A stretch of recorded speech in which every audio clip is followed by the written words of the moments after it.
Nice to be with you. Welcome to the final cabinet meeting of 2025, a year that will go down as the most consequential and successful first year of any administration. They're saying that, not me. Oh, I say it too, actually, but a lot of people are saying it. And a lot of that is thanks to the men and women in the cabinet. The new and improved cabinet room, I might add. We took pictures down from the vaults. We have vaults downstairs with lots of pictures that haven't been exposed to the world for, in many cases, over 100 years. We brought them up, and we're using them as they should be used. But the cabinet room looks beautiful, like it should now. The Oval Office looks beautiful, like it should. It was not. It was like the rest of the country. It was in disrepair. 1 year ago, our country was dead, and said to me by many leaders, we had a dead country. Now we have the hottest country anywhere in the world. It's true. The hottest country anywhere in the world. Think of that. In 4 long years of the Biden administration, there were just $1 trillion of new investments in the United States in 10 months. We've secured commitments of over $18 trillion. So they had, in 1 year, less than $1 trillion. That's in a period of 4 years. Think of it. 4 years, they had less than $1 trillion. In 10 months, we have more than 18 trillion. Is that right, Scott? It's even going to be higher than that. It'll be higher. And going up. And we're waiting for the Supreme Court case, and it's so important and so vital for this country because we're not only respected again, we're putting out wars by our trade policies, and we're taking in hundreds of billions of dollars, and our country is wealthy again and secure again, and it's part of national security, and I hope that goes well. I think it's very important, but when think of the number, we're going to be over $18 trillion in 10 months, and which is a record times probably 8 or 10 times, I think more than that for any country. There's never been a country that's had that kind of an investment ever in history. And there's never been a country that's had half of that. It's a tremendous thing that's taking place. We have companies moving in from all over the world, from Mexico, from Canada, from Europe, from China, from Japan a lot. We just had Toyota is going to spend $10 billion, they just announced, on building new plants in this country. Our workers, they're going to be all workers, but they're spending a tremendous amount. So the stock market is set 46 all-time highs. And this last Friday, which is called Black Friday, was the biggest ever online sales that there's ever been by a lot. More Americans are working today than at any time in the history of our country. I mean, these are the facts we have to get out. And, you know, there's this fake narrative that the Democrats talk about, affordability. They just say the word. It doesn't mean anything to anybody. Just say it. Affordability. I inherited the worst inflation in history. There was no affordability. Nobody could afford anything. The prices were massively high. Do you remember when we took over eggs? You did a great job on that, Madam Secretary. Agriculture, Brooke.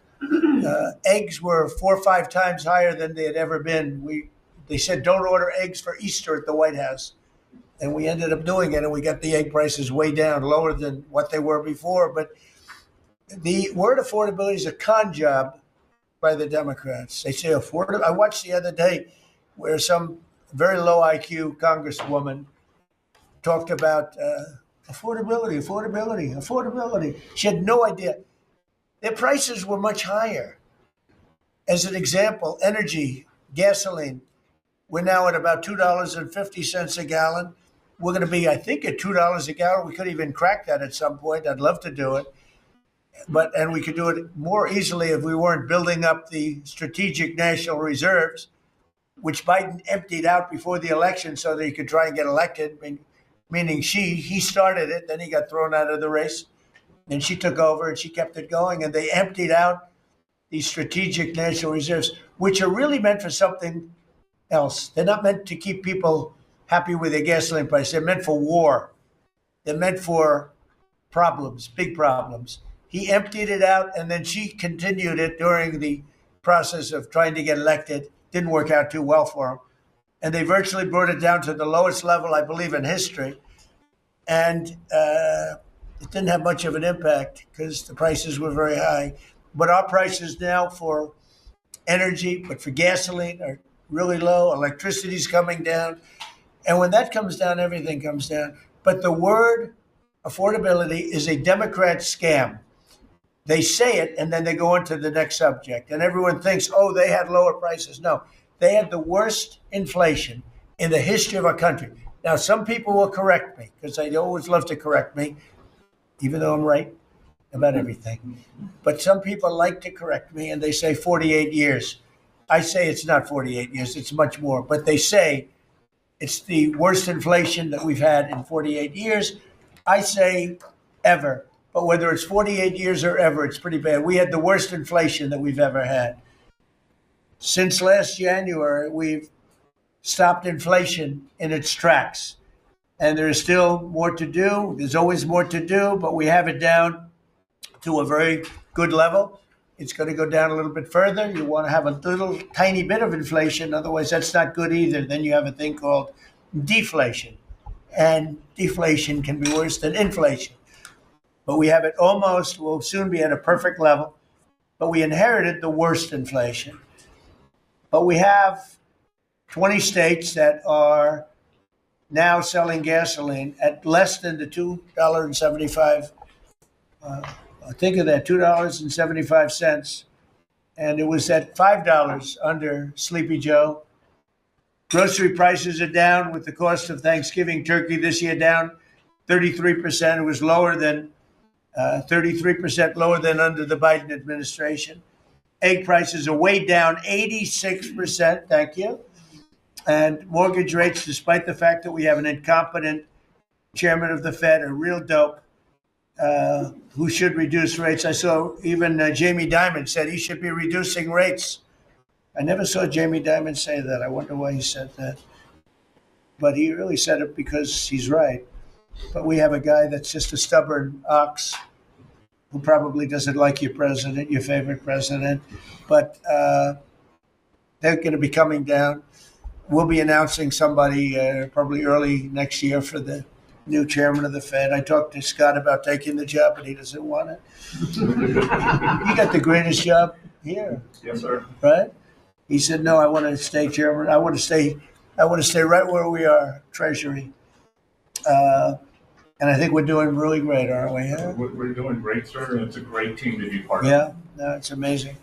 Under my executive order to lower prescription drug prices, which I think is the single biggest thing we've ever done that nobody writes about because you're fake news. I've made unprecedented deals along with Bobby and Oz and all of the people that work on it. A lot of people that you wouldn't even think work on it, but they do, to slash drug prices by 200%, 300%, 400%, 500%, 600%, 700%, 800%. Nobody's ever heard of it before because I instituted favored nations and no nation agreed to do it. And then I said to the nations, if you're not going to do it, I'm going to charge you 100% tariff, which is more money than we're talking about. And they said, sir, we'd love to do it. Please, we would be honored to do it. And they agreed that they would go along with the whole thing. Nobody thought you could do it because they felt, number one, you couldn't get the drug companies to do it. So we're paying, as an example, for let's go with the fat drug, FAT, for fat people. Anybody use it at the table? Don't ask. But the fat drug was $135. Think of that. For certain people, $1,300 for certain countries, $1,300 in New York. So in New York, it was $1,300. And in London, it was $135. And a friend of mine called me. He said, "What is this? Why is it?" He got used to paying $1,300. Well, now what we have it down to is, Bobby, what's the number? Like 150 or something? We have it down to a low number, don't we? Yeah, it's around 100, 125, 150. Yeah, think of that. So we got it down from $1,300 to $125 to $140, depending on various countries. In other words, we're paying the lowest price, tied for the lowest price in the world. And people said you could never do that because you couldn't get the countries to agree to it. I did. Every country agreed to it because I said, if you're not going to agree to it, that's okay. I'm going to charge you tariffs. And as soon as I said that, they said, we agree. And then we had to be a little tough with the drug companies, but they came along. And the bigger problem was the countries. The countries just wouldn't go along with it, but they did. Every country. So we have reduced drug prices by 500, 600, 700, 800, 900%, depending on the drug, depending on the company, depending on all of the different factors involved. Nobody's ever even thought of drug reductions like that, price reductions. And I told you the story that in my first term, I was so proud of myself because I reduced drugs. It was the first time in 28 years that drug prices were reduced. It was 1/4%, 1/4%. And I was so proud of myself. I said, it's the first time in 28 years that drug prices went down over the course of a year, over the course of a presidency. 1 year, 1/4%. I had a news conference. I was so proud. Now I got them down, not 1/4%. I got them down 400, 500, 600% and more. And the fake news won't write about it. And it's going to have a huge impact on healthcare because a big part of it's buying drugs, buying prescription drugs. It's going to have a huge positive impact because Obamacare is a disaster. I said it years ago, and I say it now, and the money should be paid, taken away from the insurance company. Obamacare was made to make the insurance companies rich. Their stocks have gone up 1,000% in a short period of time because the money goes to the insurance company. I want the money to go to the people. Let all the money go to the people and let the people go out and buy their own health care. And I see on television, people are advertising now, we will help you buy health care. We will go out and help you buy. That's becoming like an industry because of what I said. So something's going to happen. It's probably not going to be easy because the Democrats, frankly, they don't want to make a good deal for the people. They just want to make a bad deal for the country. They want to make a bad deal for the Republican Party. But the Republican Party is united. And I will say that what I would like to do is the money doesn't go, trillions of dollars get paid to drug companies. And you still have lousy health care. Obamacare is horrible health care. We want it to go to the people and then let the people go out and buy their own health care. And they'll do great. They'll do great. So we're negotiating that now with the Democrats. While congressional Democrats want the largest tax hike in history, I proudly signed the largest tax cuts in American history with the Great Big Beautiful Bill. The Great Big Beautiful Bill, the biggest piece of legislation ever signed, and that includes the extension of the original Trump tax cuts. But it's the biggest tax cut ever signed, and it includes no tax on tips, no tax on overtime, and no tax on Social Security. Nobody's ever seen anything like it, so think of that. And in addition, you get, if you buy a car, this is great for our car industry because we have a lot of car plants. We're bringing back the automobile business. 60% of it was stolen because we had incompetent presidents or incompetent trade people. But 60% of it was stolen over the years, and now I think we're bringing it all back. I think we'll be bigger than we've ever been in the auto business. That's not even to mention AI, where we're leading China. You know, we're leading China by a lot. They're not going to catch us.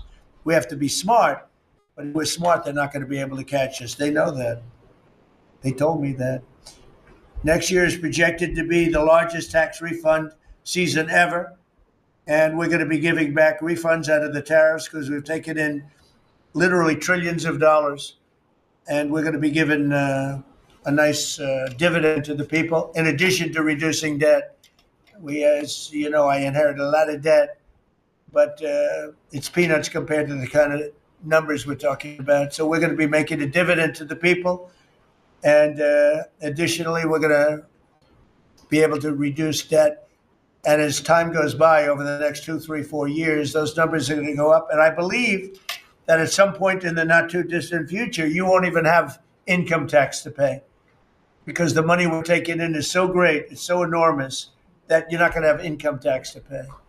Whether you get rid of it or just keep it around for fun or have it really low, much lower than it is now, but you won't be paying income tax. We've slashed $1 trillion in costly job-killing regulations, saving Americans an estimated $2,100 for a family of 4. The Biden administration was the exact opposite, but times 4. They went up $6,000. We went down $2,100. Think of that. To bring down energy, electricity, and utility prices, I ended the Green New scam. They call it the Green New scam, one of the greatest scams in the history of our country. They talked about global warming and all that crap and what they've done to this country. What they've done by allowing 25 million people into our country, many of whom are criminals, many of whom 11,888 are murderers, and we have to get them out, and we're doing it. We're doing it. I think what the job that our law enforcement groups are doing, Christy, you and Tom and everybody, amazing. What you're doing is amazing. I terminated the insane electric vehicle mandate. And look, some people that make electric cars weren't happy with that. But we have to do that because you have to have a choice, whether it's a gasoline-powered car. And we have so much gasoline. You know, China doesn't have gasoline. We do. And whether it's a hybrid, which really are working really well, the combination of electric and gasoline-driven. But everybody was supposed to, by 2030, everybody had to own an electric car under the Biden stupidity. And not everybody wants to do that. I like electric cars. I like all cars. They're all good. They all have reasons. But you want to be able to go and buy what you want.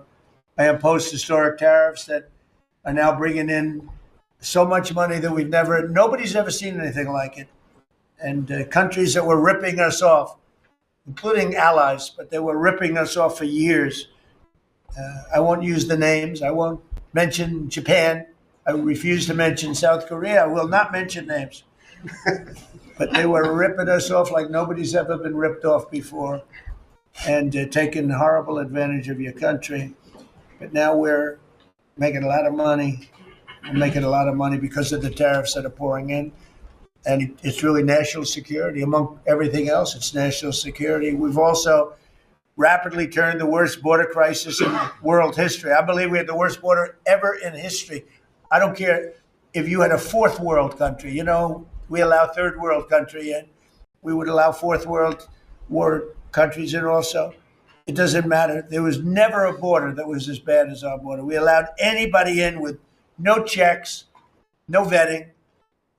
So we've rapidly turned the worst border crisis in world history into the strongest border in the history of our country, and probably one of the strongest borders in the history of the world, because we have nobody coming through.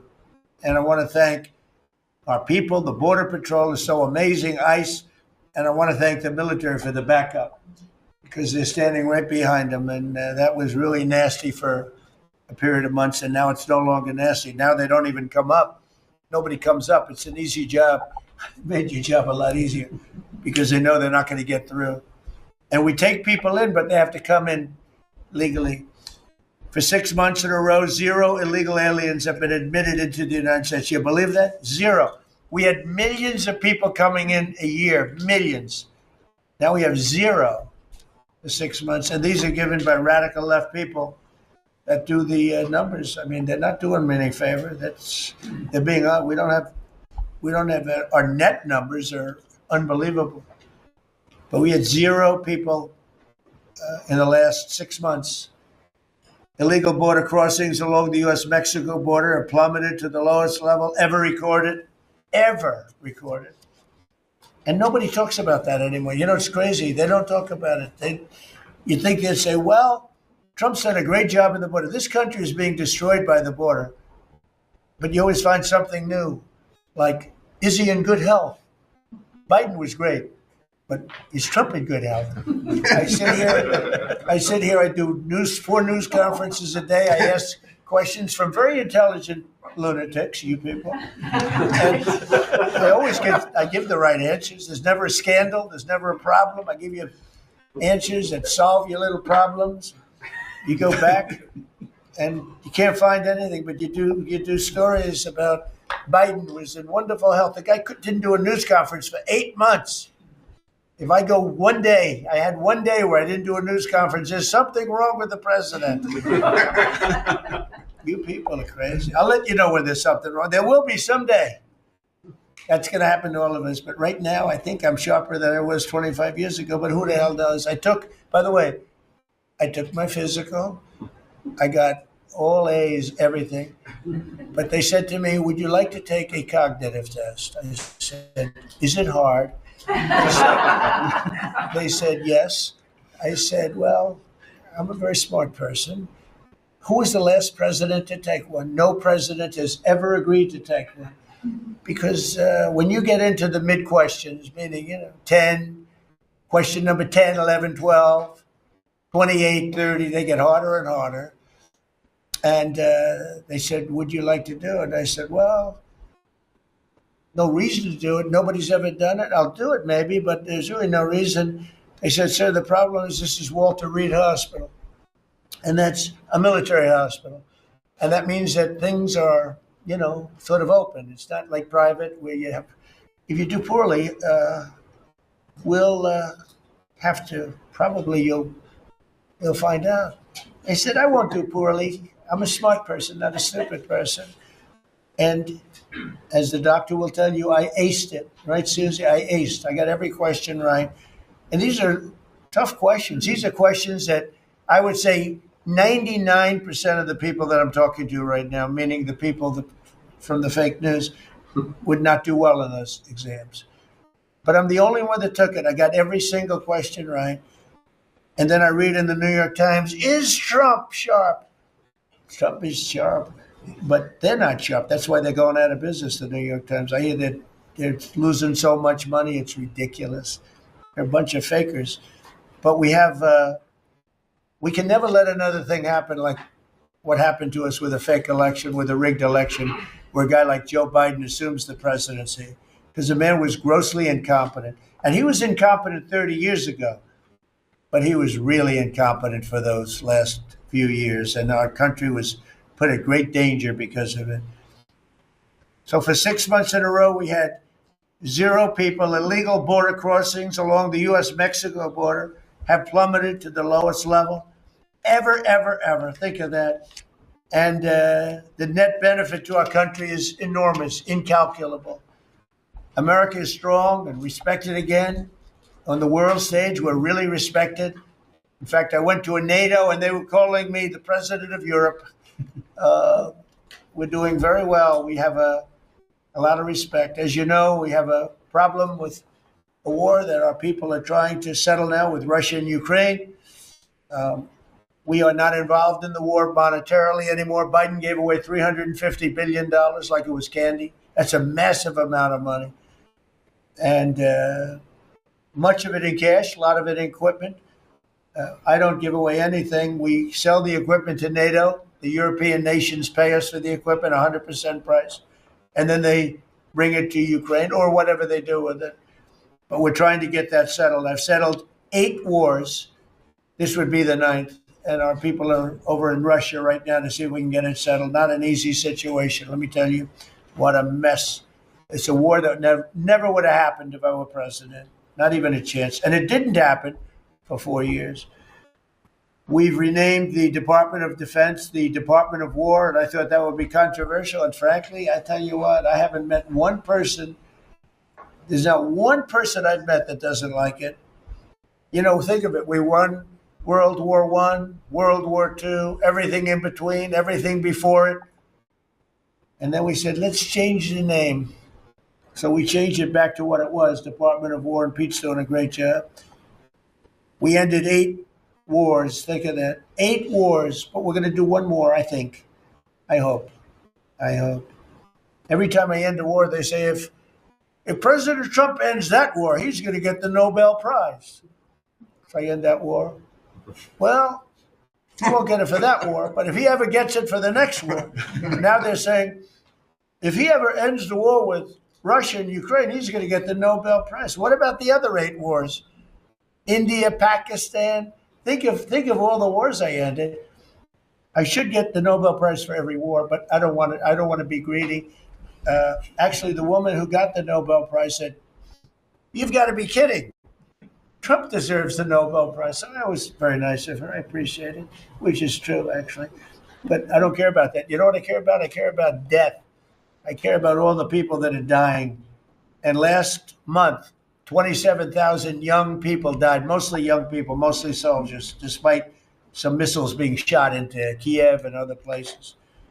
But think of it, mostly young people. 27,000 people died between Russia and Ukraine last month.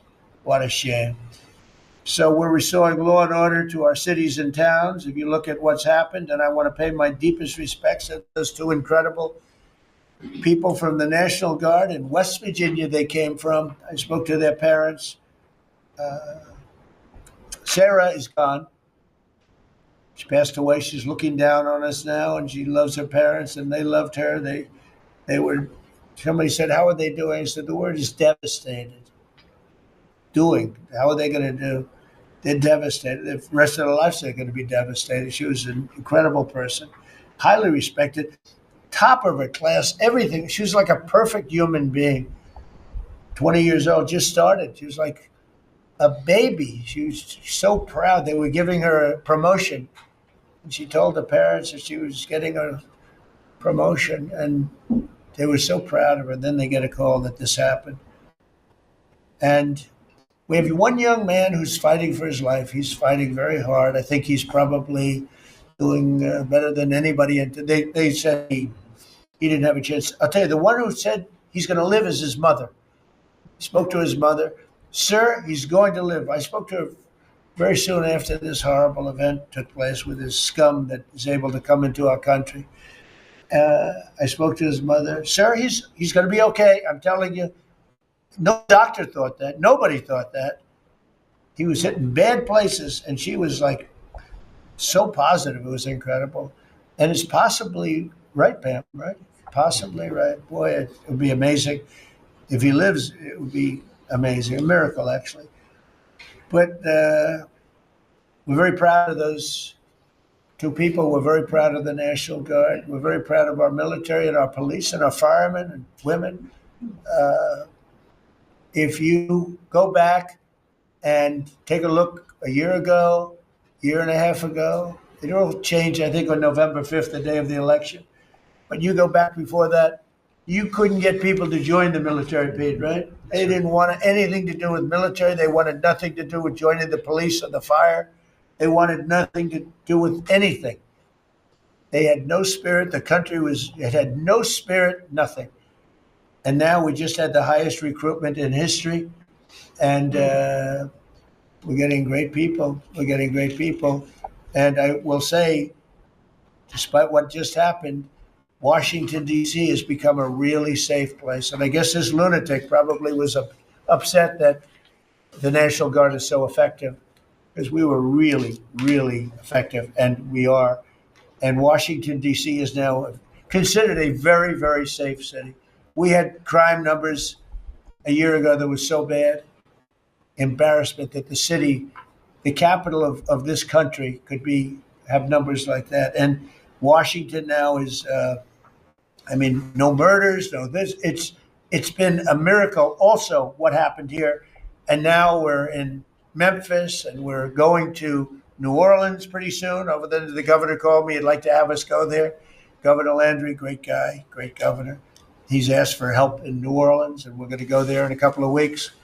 and we're doing a real job. Even Chicago's down a little bit because of we have a minor force there. We could knock it down within 4 or 5 weeks. We could bring it down to almost nothing. But we have a governor that's grossly incompetent, and we have a mayor that's even more incompetent than the governor. He's a very low IQ person. And typically low IQ people don't make good mayors. So I want to thank all of our cabinet members. They're high IQ. Let me see one. Yeah, generally speaking, a couple I'm a little concerned about. No, but I want to thank, we have a great cabinet, an amazing cabinet, amazing people. All of them, sort of have become stars. We're getting credit for the good cabinet, actually. And I just want to wish everybody a great holiday. We've I think, done a great job with the White House, bringing the White House back. You see the Palm Court that was redone. The Lincoln bedroom was redone. The Lincoln bathroom is now gorgeous, like it should have been. It was terrible green tile that was never the way it was supposed to be. It was done in the 1940s, actually, but it was not proper. And we're restoring the White House just like we're restoring the country, and people are thrilled. But the First Lady's done a beautiful job with the Christmas trees and all the decorations. I see the wreaths on the windows. I've never seen that before, on the windows of the White House. And it's 4 stories high. I said, how did they get that wreath? They had people going up in a little dangerous. I wouldn't want to do it. But they put them up, and we have wonderful people working in the White House, and they're really proud to bring the building back. Because this building was a little bit like the country. It was mishandled. It was mistreated. And now it's being given love. And we're building one of the great, I think, maybe the greatest ballroom. We needed it for 150 years. They've been asking. You see the trucks and cranes and excavators in the background. And you hear them. And every time I hear them, I love the sound. To me, I love the sound. I wouldn't say my wife is thrilled. She hears pile drivers in the background all day, all night. They go till 12 o'clock in the evening, day, night, pile drivers. Darling, could you turn off the pile drivers? Sorry, darling, that's progress. But no, we're doing great. It's going to be I think it's going to be the finest ballroom ever built, and we're going to have it here. They've wanted it for 150 years. Think of that. So I will just end by saying I want to thank the cabinet. It's been a great cabinet. Let's think of it. Time flies, but this is our last of the year, as I said, and I just think you've done a fantastic job. And we're going to go around the room. We'll go quickly. But we're going to go around the room, and we'll start with Pete. And you'll tell us about some of the achievements. And some of you have achievements that are so big, I don't want you to go through the whole thing because we don't have time. But we'll start with Pete, and then if you want, we'll take some questions at the end. Please, Pete. Well, thank you, Mr. President. As you said, it has been a historic year at the Department of War. Recruiting and retention over this year are at the most historic levels our country has ever seen. When I had a chance to be on a aircraft carrier destroyer over Thanksgiving, the spirit in our ranks since the election under President Trump is unprecedented. I've never seen anything like it as a soldier myself in uniform, and I know a lot of you feel the same way. We've ripped out the DEI and the political correctness. It's all merit-based at the department. We're getting back to basics: accountability, training, readiness, lethality, and that's reviving that spirit. Mr. President, we're rebuilding the military, historic investments. I just took briefings on the Golden Dome and F-47, next generation capabilities that are going to make sure that for generations to come, America has the most powerful, most capable, most lethal military in the world, which you have rebuilt once and we're rebuilding again. And then we're reestablishing deterrence and credibility. If you look at what happened, we deal with every day the outcome of what happened in Afghanistan, the debacle under Joe Biden. We just dealt with it in the streets of Washington, D.C. with those 2 National Guardsmen. And then what happened on October 7th with Hamas, what happened in Ukraine, a war that never would have started under President Trump. We're having to rebuild that. So whether it's freedom of navigation and taking the fight to the Houthis, whether it's Midnight Hammer, those beautiful B-2s going 37 hours back and forth, undetected, delivering with precision, and Iran not getting nuclear capabilities, Europe and NATO stepping up to 5%, locking down our southwest border. It's been an honor to work with Christy and Tom and everyone else down there to lock it to 0, operational control of our border. And then it's getting after and going after narco-terrorists and designated terrorist organizations in our own hemisphere.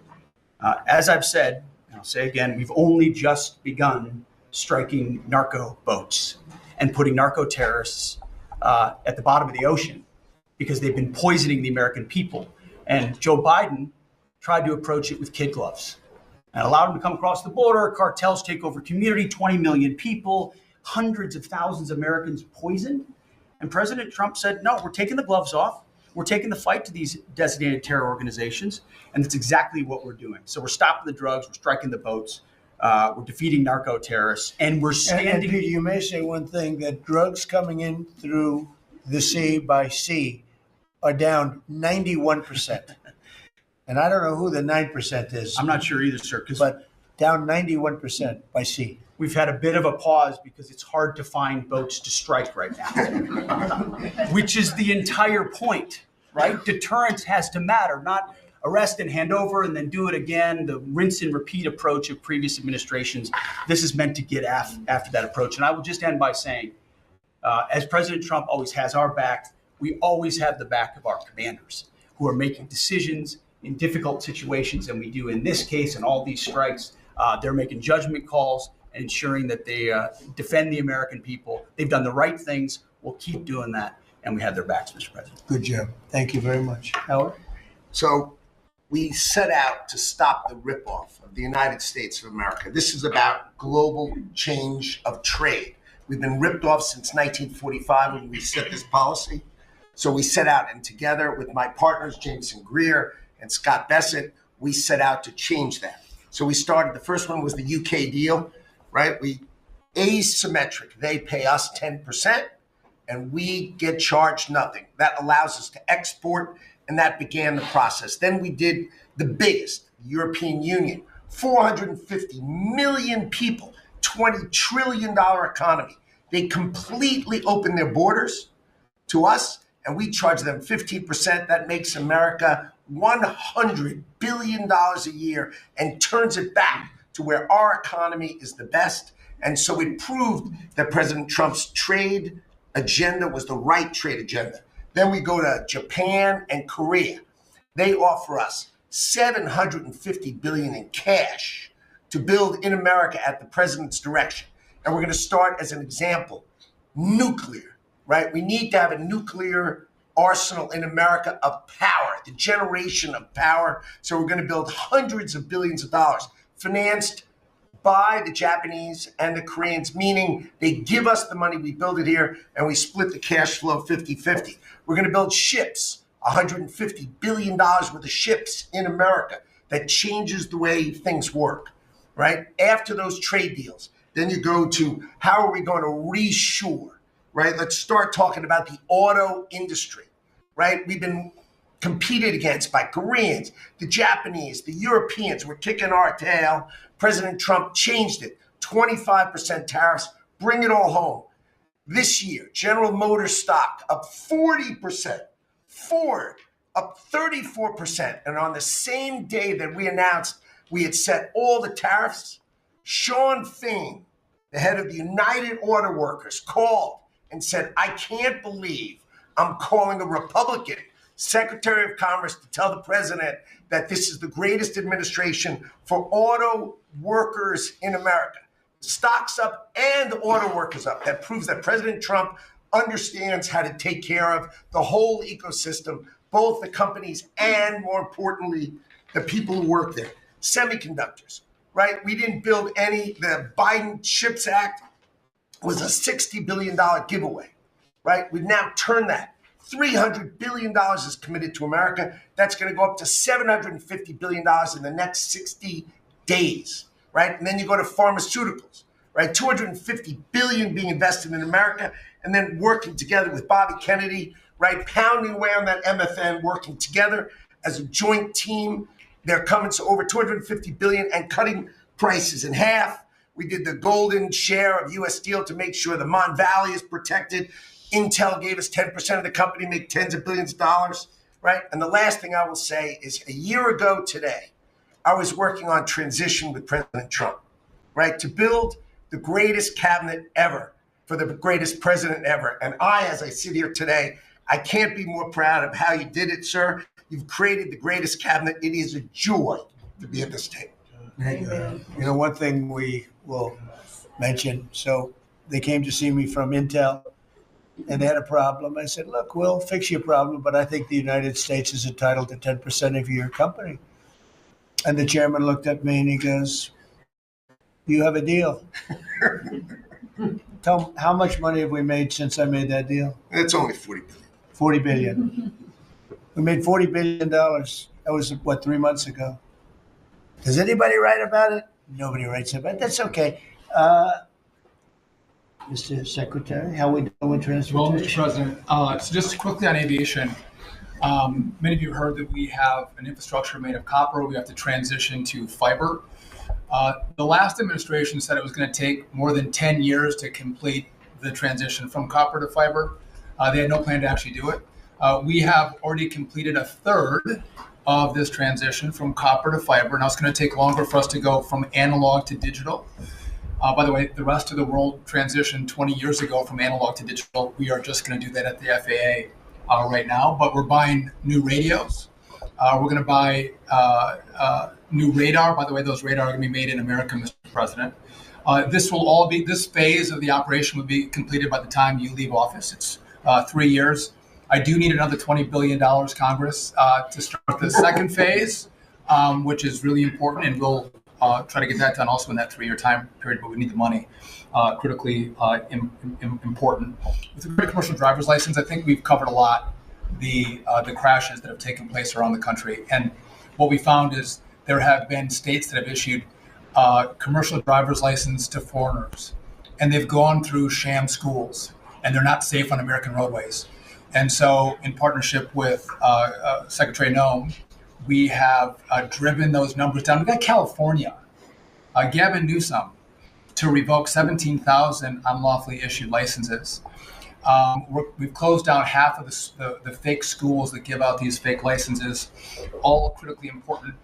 Governor Tim Walz of Minnesota gave 33% of these licenses unlawfully. People that should never have a driver's license driving a big rig on American roads, endangering the American people. Shameful. We've cleaned up Union Station here in DC per your directive. We're going to rebuild Penn Station in New York. We're going to break ground at the end of 2027, get that project operational. And, Mr. President, a lot of us, I fly commercially, I fly back by the bathrooms. I don't know why that happens. They put me in the back. We've asked Americans to bring their better selves, to bring civility back to travel, to say, listen, let's say please and thank you. And if someone's pregnant on your flight and you're as strong as Pete is, well, pick up the bag and help her put it in the overhead bin. Let's be nice to each other, is what we've asked. Maybe not wear pajamas or slippers on the airplane. And I think it's been received fairly well, and I think we can all have a better travel experience when we do that. And just the last point I'll make is there was a big football game where the Merchant Marine Academy that falls under DOT actually beat the Coast Guard with Christino. We beat them by 1 point, and so we're very proud of that. And, so well done, Kings Pointers. So a little bit in a nutshell, we're rebuilding the air traffic control under boot edge. It's supposed to be boot edge.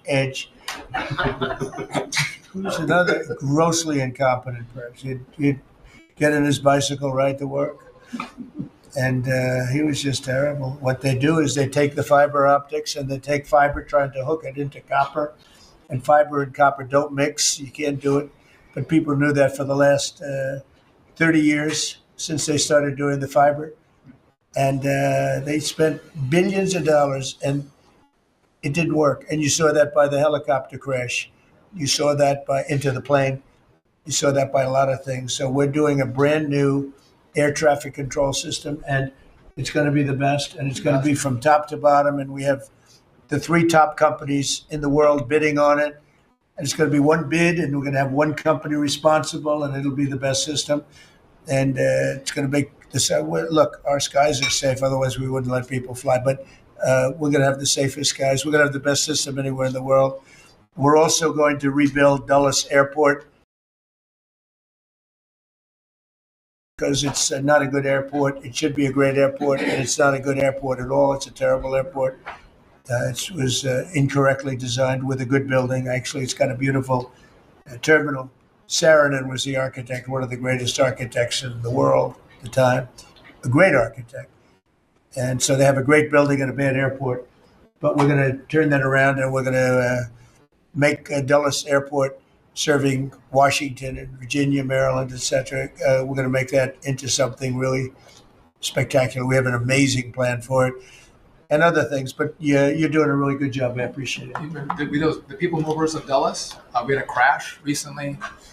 So we're going to announce that later today. A request for bids on this, but again, it's a not a great airport, which we can make great in this administration, Mr. President. We have a design that's amazing for Dulles. It's going to take Dulles and make it a really bad. It was a badly designed airport. We're going to make it into as good as there is in the country. It'll be exciting. Okay, please. All right. Well, Mr. President, it's good to be here at this meeting because in 1 year you can look around the table and see the change. And I think one of the biggest changes is how this cabinet works together. And I want to start there. This has often been said, I found out some things this year that I didn't know, that the Department of what was Defense, now Department of War, and the Veterans Department had never really communicated. Now, we're fraternal twins in a way. Pete and I are. He lifts better, I'm better looking. But in the looking at this, I mean, he brings them in. He keeps them for a number of years, up to 20 or longer. And then they come into what the country is committed to our veterans. And if you don't have both ends working correctly, then recruitment lags, morale lags, and we've been able to work and fix a great deal of that. I didn't need to change our name, but I did do one thing. I put the veteran back first at the VA. And we did that in 1 year. How did we do that? We started taking things that have been neglected for a long time and put them back. We had a backlog in which we've dropped over 160,000. We're not talking year-to-year change at the VA. We're talking 5-6 years. We have to go back 5 to 6 year prior COVID numbers to see the change of backlogs that are now reduced. We do it in 6 months instead of the long time it took. In fact, it grew under the Biden administration. It shrank over 160,000 under us. Champ VA, which is a program we have, has basically been back to day. It was at a terrible state, which delays and claims and everything's going on. We got that back. We're doing things like taking a new look. I have one question that I ask when I go to my hospitals, which, by the way, over 170 hospitals, 1,200 clinics. And I ask the people one thing, Mr. President. I said, what are you doing right now that if you were just honest and I wasn't standing here, you say, this is stupid? It's been amazing what we've gotten and the feedback that we've had. We've been able to change how we do credentialing, how we do privileging, how we do hiring. We're all working through that. And it has all made a difference for our veterans as we go forward. CNP exams for veterans out there listening. If this is the one where disability claims, well, they say, well, let me send you to a doctor to make sure. Most of the time we have that already in the record. We're working now where those could actually be changed, where we just look at the record and not have to send them to the doctor. That's almost a $3 billion savings that we could let, and also not taking what the veterans get. We're also getting ready to announce here pretty soon a reorganization that's going to bring our hospital system organizationally in line with the 21st century. We are the largest healthcare organization. It's about time we acted like it, Mr. President. You gave that leadership, and we're going to do it. And also one thing, community care contracts getting ready to go out. It's one of the largest contracts in the federal government, but it does exactly what you and I talked about before, making sure that our veterans can get care in the system or in the community, wherever they want it. We're getting ready for that. Now, I have one thing for all the press who really enjoyed the first of the year, saying, oh, they're going to cut all these jobs, 80,000 this, 80,000 that at the VA. Mr. President, every success that I just gave you came after the fact, or pretty much after the fact, that we had 30,000 take early retirement. Early retirement, no risk, although you reported it as loss and risk. You can't help yourself. 30,000 took the retirement. Every bit of the success that I just told you about came with a reduced workforce. It was a motivated workforce that said, how can we take care of veterans? That's what this cabinet does. That's what we're doing for you. And you've got the highest approval rating we've ever had at the VA. So that tells you something. You're doing a great job. Thank you very much. Jameson, please. Well, there's been some activity on trade this year. For about 75 years, we had a system, global trading system, that was premised on the United States having totally open borders, right? Not just on immigration, but on goods and services, and everyone else generally kept higher tariffs, higher non-tariff barriers, et cetera. Obviously, the outcome was we had a huge trade deficit. You took it head on. You gave all of us who work on the file a lot of leverage.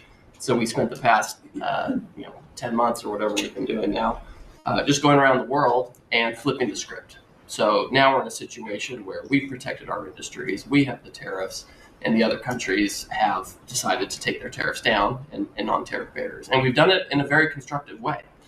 We've achieved agreements on reciprocal trade, which are a new kind of trade agreement that's really focused on making sure we have balanced trade, we have reciprocal trade, that we're treating each other fairly. And it's been embraced by the international community. And it's going to be exciting to see what it's like 5 years, 10 years from now, because you've changed it. And that's how it's going to be now. And I think you should be commended for it, and we look forward to seeing what comes in the next few years. Thank you very much. You're doing great. He's doing a great job. Thank you very much. Please.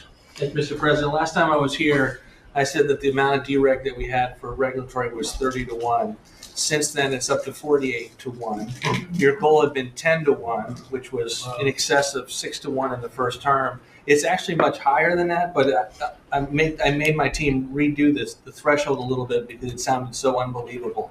But the amount of work that's being done with this entire team is astronomical. And another detail in that is that when we propose a rule, some of the biggest ones that you care the most about don't go into that count until they are finalized. So next year we should be even more eye-popping. One of those to talk about is the federal acquisitions regulations, which you gave us a charge 6 months ago to dramatically reduce. In 6 months, we've lowered it by 25%, 500 pages, 2,700 mandates, which is a third of the mandates. That's going to lead to savings, competition, and speed. So probably $40 billion for the agencies in savings over the course of 10 years. When we get up and running, it'll be north of between $200 and $400 billion. Competition, about 45% of government bids only have one bidder. So you got no competition in that situation. That will now change, and then we're just getting faster, months, and hopefully we turn it into years, which means you all around this table can buy things that you need quickly, and that you have better vendors to come, many of them small businesses who want to participate in the federal procurement process. So making all sorts of improvements on that front is very exciting. Thank you, Mr. President. That's great. And great on the regulations. We're cutting them at levels never seen before. And I have the record from the first 4 years, but we're blowing that record away. So it's been really great. Good. Scott? Yes, sir, Mr. President. Great to be with everyone. And, when you were giving your report, which was fantastic, and I listened to the report of all my colleagues here and those that will come, it reminds me when I played in the NFL, we had this thing called game film. You know all about film. And we had a saying that said, the film don't lie. The film tells the real story. And I hope that the American people, when they watch the film that's going on now in this time in our history, that they will see that America is greater today than it ever has been. And so I thank you for that. And thank you for giving us good stories that we can tell for the American people. Scott, we're saving our country. Yes, sir. Okay, and I don't want to be braggadocious. We're saving our country. Our country was going down and would never have been able to come back. We're saving all of us, but we're saving our country. All right, go ahead, please. So at Housing and Urban Development, and keep it with your executive order, sir, in making America's streets safe and beautiful again, we've been very intentional about making public housing in our country safe. And I want people to know, our colleagues know this, but people in America know that we actually care about people that live in public housing around our country.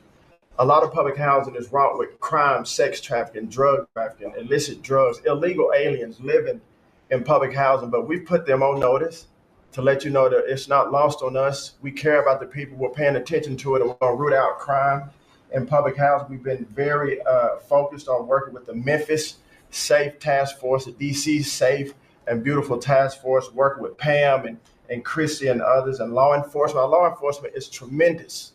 Every single night they go out and they go to public housing to make sure that our people are safe. Mothers and children are safe. And so at HUD, it's a different day. We're running new plays. The film was real bad when I came in, I'm going to be honest. But we are giving the people that live in public housing the assurance that they will be safe. We also announced a new crime hotline, sir, that people that live in public housing, if they see criminal activity, if they see illegals living there, if they see drug trafficking, if you see it, if you hear it, report it. Don't be afraid. And so work with the Office of Inspector General, we've set up this crime hotline and also working with Chrissy and Department of Homeland Security, making sure that everyone that lives inside of public housing is accounted for and that they are American people. And so I say that and I emphasize that to know that we prioritize American people and American people only. Lastly, sir, in Atlantic City, we took over the Atlantic City public housing because the living conditions were deplorable. And they have people that have been living there for 3 generations and they were being treated very bad. And so I took it so that we can now give people a safe place to stay. And working with the First Lady in the Foster Youth Initiative has been a great joy for me and our team. So thank you for doing that executive order to make sure that our foster youth have a safe landing pad and have financial literacy as they age out of the foster youth system. So you talked about affordability.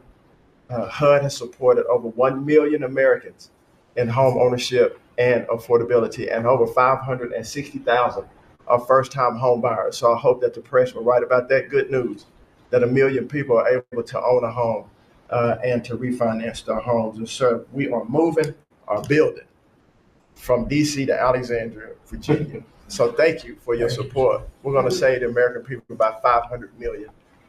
So that's my report. Thank you, sir. Thank you, Scott. Brooke? Well, coming off of Thanksgiving, moving towards Christmas, I think it's the season of Thanksgiving, and 2 words for me are gratitude and joy. Gratitude to you for, as Howard said, bringing this team together. I say it a lot, but I'll say it again, that this is like family at this point, and I don't know that there's ever been an organization like this, at least a government like this in the history of our country.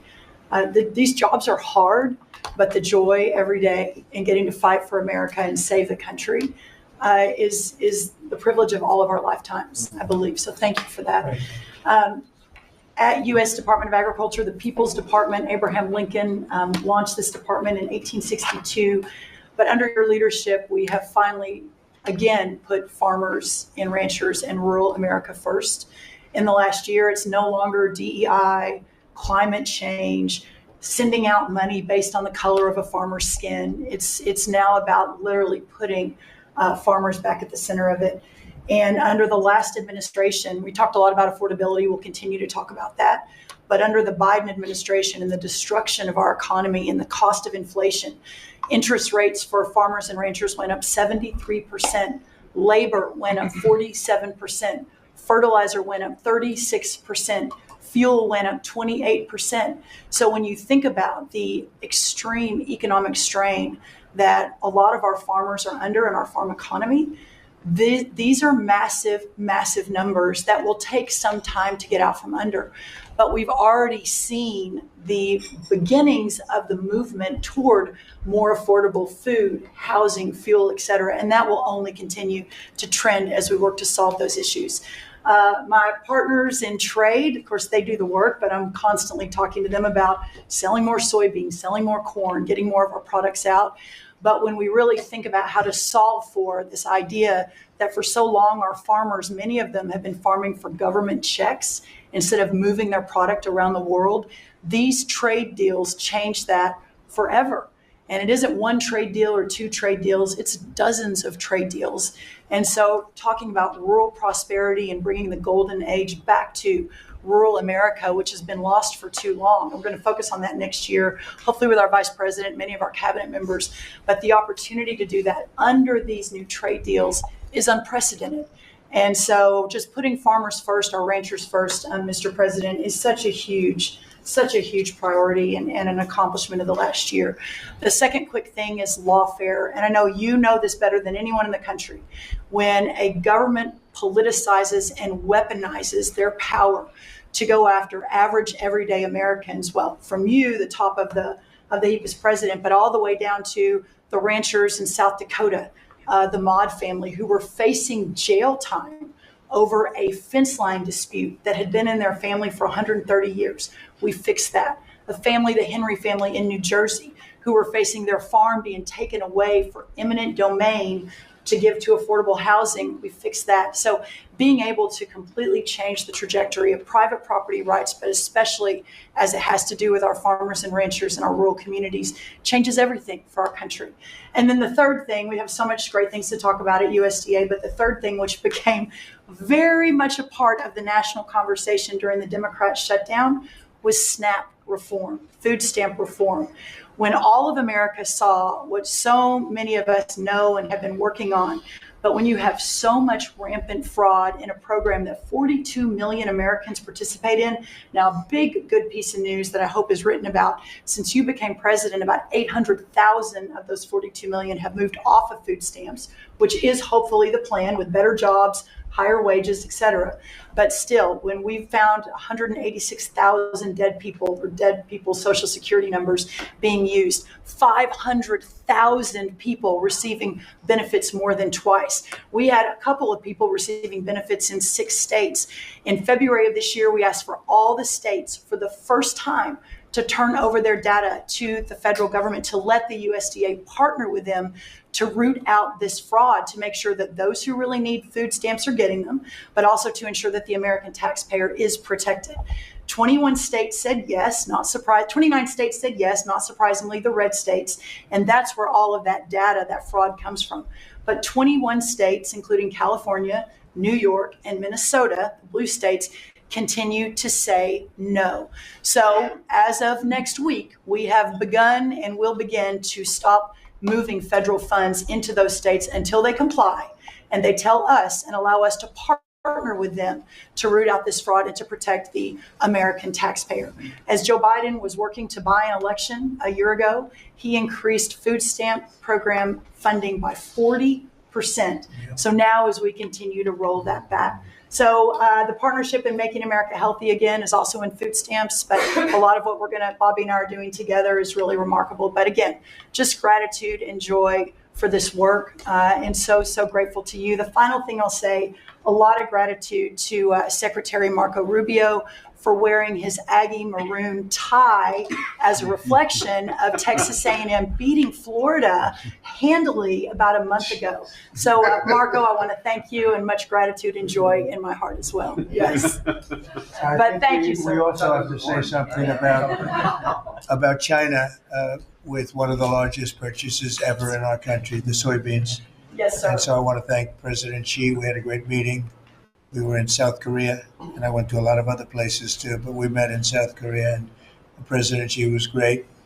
And China gave us among the largest orders in the history of your world, agriculture. That's right. So, and sir, may I say, this is the remarkable result of real leadership, and your real leadership. Just a couple of days ago, China announced that they were going to halt all purchases from Brazil because they had found some irregularities in some of the soybeans they're buying from Brazil. And what that means is a continued signal that this country and our farmers produce the best, highest quality soybeans, sorghum, et cetera, in the world. And what you've been able to do is open those markets up and, again, move toward an era where our farmers are not so reliant on government checks, but they have the markets to sell their product. Having said that, we do have a bridge payment we'll be announcing with you next week, as we're still trying to recover from the Biden years. That's right. To help the farmers. We're going to help the farmers. They did not help the farmers. That's right. Thank you very much. Thank you, sir. Scott? Mr. President, it's been a great year on the economy, but the best is yet to come. The tens of trillions of dollars that have come in investment, both the portfolio investment by companies, investment by countries, that is turning into a CapEx boom for the U.S. Capital expenditures up 15% in history. When CapEx is up, jobs will follow. The One Big Beautiful Bill is an incredible, as you said, thanks to your leadership, along with Speaker Johnson, Senator Leader Thune, we had that done on July 4th, which everyone said was impossible. And the great thing about that bill, sir, for the American people, it's for industry, 100% expensing, build your factory here. You can write it off immediately, but you also insisted on the 4 benefits for working people: no tax on tips, no tax on overtime, no tax on Social Security, auto deductibility for American cars. And that is retroactive So as a result, in 2026, we are going to see very substantial tax refunds in the first quarter. So the best way to address the affordability crisis is to give Americans more money in their pockets, which is what this bill has done. We're going to see real wage increases. I think next year is going to be a fantastic year. Taxes, deregulation, energy certainty. That's why everyone with your leadership is coming to America.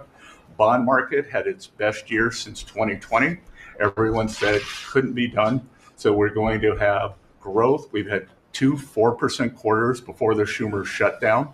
We're going to go back to that. So not only are we going to have great growth, but it's going to be low inflationary growth.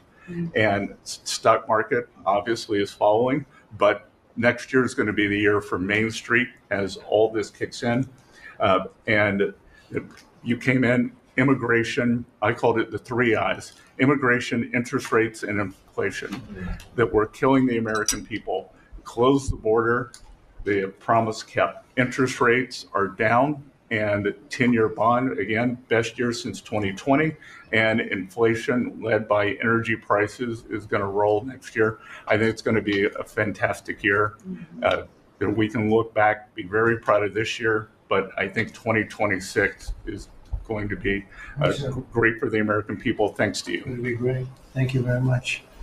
Mr. Vice President. Thank you, Mr. President. It's an honor to serve with this great team that you've assembled. And I just want to pick up on something you said, Mr. President, because you hit the nail on the head, that it is absurd that Democrats talk about an affordability crisis that they created and the people around this table work every single day to address.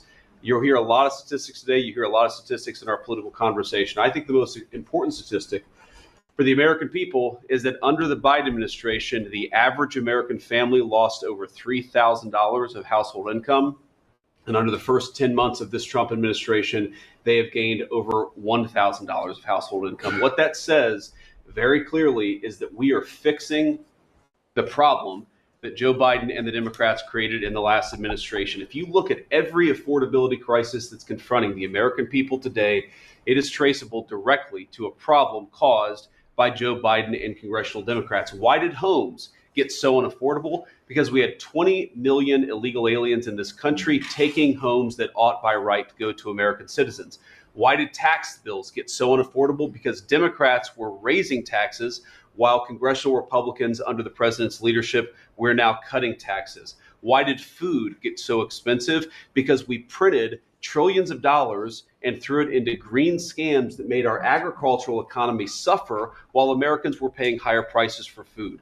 On every single one of those issues, Mr. President, I think we've made incredible progress, but it would be preposterous to fix every problem caused over the last 4 years in just 10 months. I think that we've done incredibly good, but what I see over the next year, and you heard Brooke talk about joy and gratitude. What I really think this season represents for me, and I think for the entire administration, is that we have now done incredible work to fix what Joe Biden broke.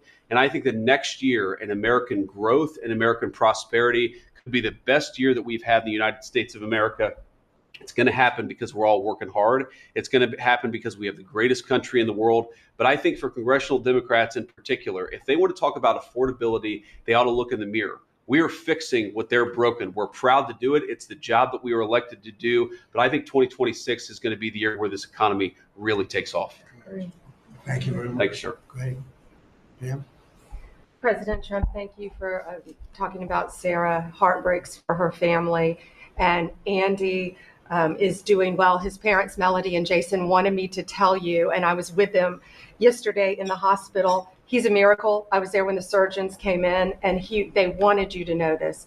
He's a miracle. And if everyone in this country can continue to pray for that family, he's got a long road ahead of him, but he is a miracle. Right. And of course, our DC initiative is led by our amazing, and the monster will be held accountable who did this. Yeah. Our marshals, of course, are leading the DC Safe effort. We have made over 7,000 arrests at your direction. DC is safe again.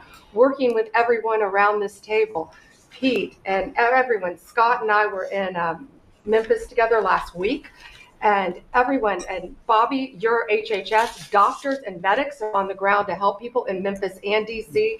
In Memphis, we've made over 3,500 arrests so far. And Homeland Security, Christy, you've been instrumental in this. But it's everyone working together as a team. We even have Treasury agents out there. It's unbelievable on the ground in DC and Memphis. Of course, law enforcement first, FBI, Kash Patel has led the FBI. We have a 100% increase in the arrest of violent criminals, thanks to your leadership.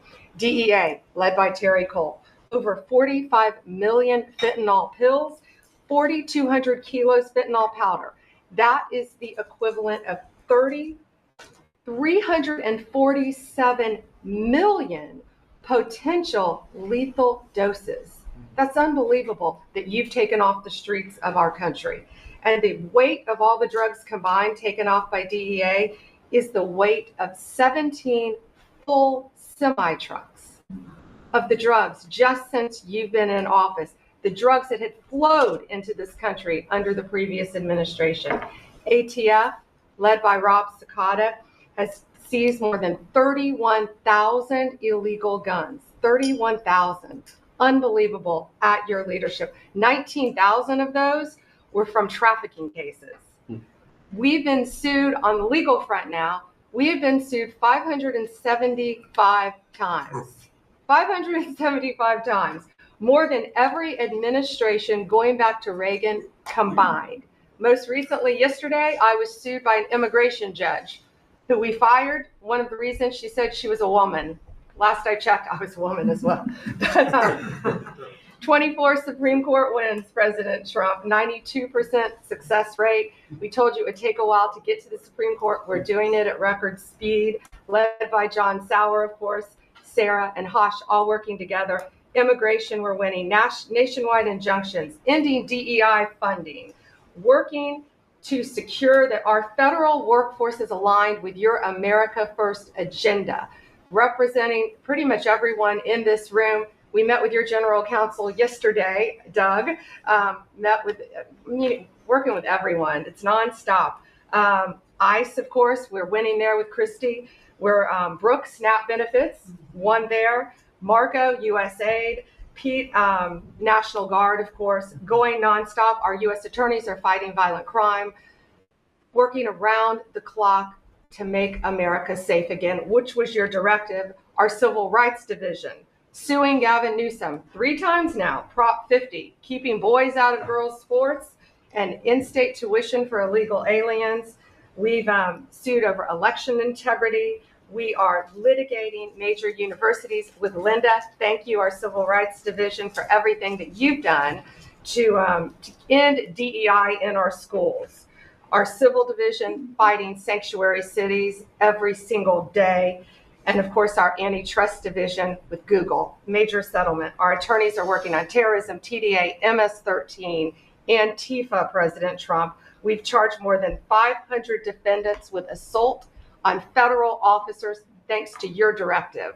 And also, we have dropped countless cases against Americans that were prosecuted under the Biden administration, including J6, COVID, FACE Act, and more. And as everyone knows, we cannot talk about pending grand jury investigations, but no one is above the law, and that includes what happened in Arctic frost. I hope everyone has a very Merry Christmas, Happy Hanukkah, and Happy Holidays. Thank you for fighting for our country. Thank you. Thank you very much. Please, Laura. Great. Well, thank you, Mr. President. Thank you for allowing me to be at this table. When I came on board, I knew really none of you in this last year. And it's been a year, Mr. President, since I've had the pleasure to serve this country on the workforce. Everybody said the Department of Labor would be quiet, fly under the radar. You won't have to do too much. Absolutely not, because you made the American people realize the American dream is real for the American workforce. And it's been under your leadership, Mr. President, that over 2 million jobs that has been created since you started have been native-born workers. And that is the difference between this presidency, this administration, as opposed to the Biden administration, where mostly foreign-born or federal government jobs. And I think through the private sector, over 2 million jobs of native born. And so the Labor Department has wasted no time in putting that into action with our Make America Skilled Again, either grant dollars, but the intentionality of the apprenticeship program, 1 million active apprentices across this country. We have done over 250,000 new apprentices so far in the first year and registered over 2,000 new apprenticeship programs. Why do we need the apprenticeship programs with the men and women in the trades? Because of the leadership of onshoring and reshoring, and have a lot of these companies reinvest in America. We have to build this country. We cannot do that without the tradesmen and women and the craftsmen of this country. And I think that, Howard and I, we talked about that from the beginning, and we're going to have to lean in on that because we need the labor force, 700,000 new skilled jobs with electricians, construction workers, machinists, and so forth. And as I traveled with the vice president as well, we see that on the manufacturing floors of this country, they're in desperate need. The Department of Labor are going to get the workforce skilled again. Working with Secretary McMahon as we move a lot of the education out to our respective states, we are now working together, and we have deployed $86 million in investments. And a lot of that is in AI infrastructure jobs to have our new workforce proficient and literate in AI if we're going to continue to lead the AI race. And we're working on that. And the Department of Labor is now creating and will soon launch the AI infrastructure and workforce hub, which we will be able to track that metrics to see exactly if these dollars are going correctly. Integrating education and workforce with obviously Administrator Leffler and I are on the road a lot together because we're talking about Main Street as well as a lot of the manufacturing jobs and how we're being an ally to our businesses as opposed to an adversary. For far too long under the Biden administration, we were adversaries to our business owners, and we want to give them a leg up always and make sure that we're paying attention. And we want our workforce to be educated. We do not need the numbers that we have seen across this country where our 4th through 8th graders cannot do read, write, or do any math, and they are our future workforce. We have to depend on the American worker first. Also, lowering healthcare costs in line with the executive order. I'm working with Treasury and HHS, and rulemaking is underway to expand healthcare transparency and make pricing more affordable for our employers who offer these to their employees. Promoting retirement security. The department rescinded the Biden administration's guidance that restricted the use of crypto in the retirement investments, and we're seeing more and more of that, where we also rescinded the supplemental statement that discouraged the fiduciaries from considering the alternative assets for 401ks, and that will also come through the Department of Labor, that rulemaking. Ending abuse of cheap foreign labor at the expense of the American worker. We launched over 200 investigations into companies who will have abused and or fraudulently against the American worker. So Project Firewall was released. Thank you, Mr. President. We want the trained workforce, but we will root out the fraud and abuse, and we'll protect the American worker first. And slashing the job killing regulations. The department has rescinded discriminatory DEI practices. And I will tell you, reducing compliance costs for businesses as it was for DEI has saved American businesses nearly $1 billion this year by just getting rid of DEI for that compliance cost that they've had to do. So, Mr. President, continuing to skill the American worker, the American workforce is going to be my mission. We have to do it faster. We have to do it quicker. We have to build so that the American people can realize that American dream that you have laid out so eloquently. And it's an honor to serve under this administration and to talk to the American workers who believe in the American dream again, the pride on their face, the pride of the American worker, the skilled men and women who build with their hands. It's an honor. Thank you, and Merry Christmas. Very good job. Thank you very much. Chris? Mr. President, I am honored and frankly inspired to sit at this table with this incredible team of leaders that work every day for one and only one constituency, the American people. Not this group or that group, the American people. The price of energy is very much on the mind of Americans. The biggest determinant of the price of energy is politicians, political leaders, and policies. That's what drives energy prices. Under your leadership, what we've seen in the United States is just a steady drop in the price of gasoline, a huge consumer cost for Americans. As you mentioned early on, well below $3 a gallon right now and trending downwards. There are a number of stations in the heartland of America with $1.99 signs flying today. That's simply impossible without the leadership and changes you've brought. Now, of course, you can go to California, where the average price of gasoline is between $4.50 and $5 a gallon today in California. That's just bad political leaders there and bad policies in California. And taxes.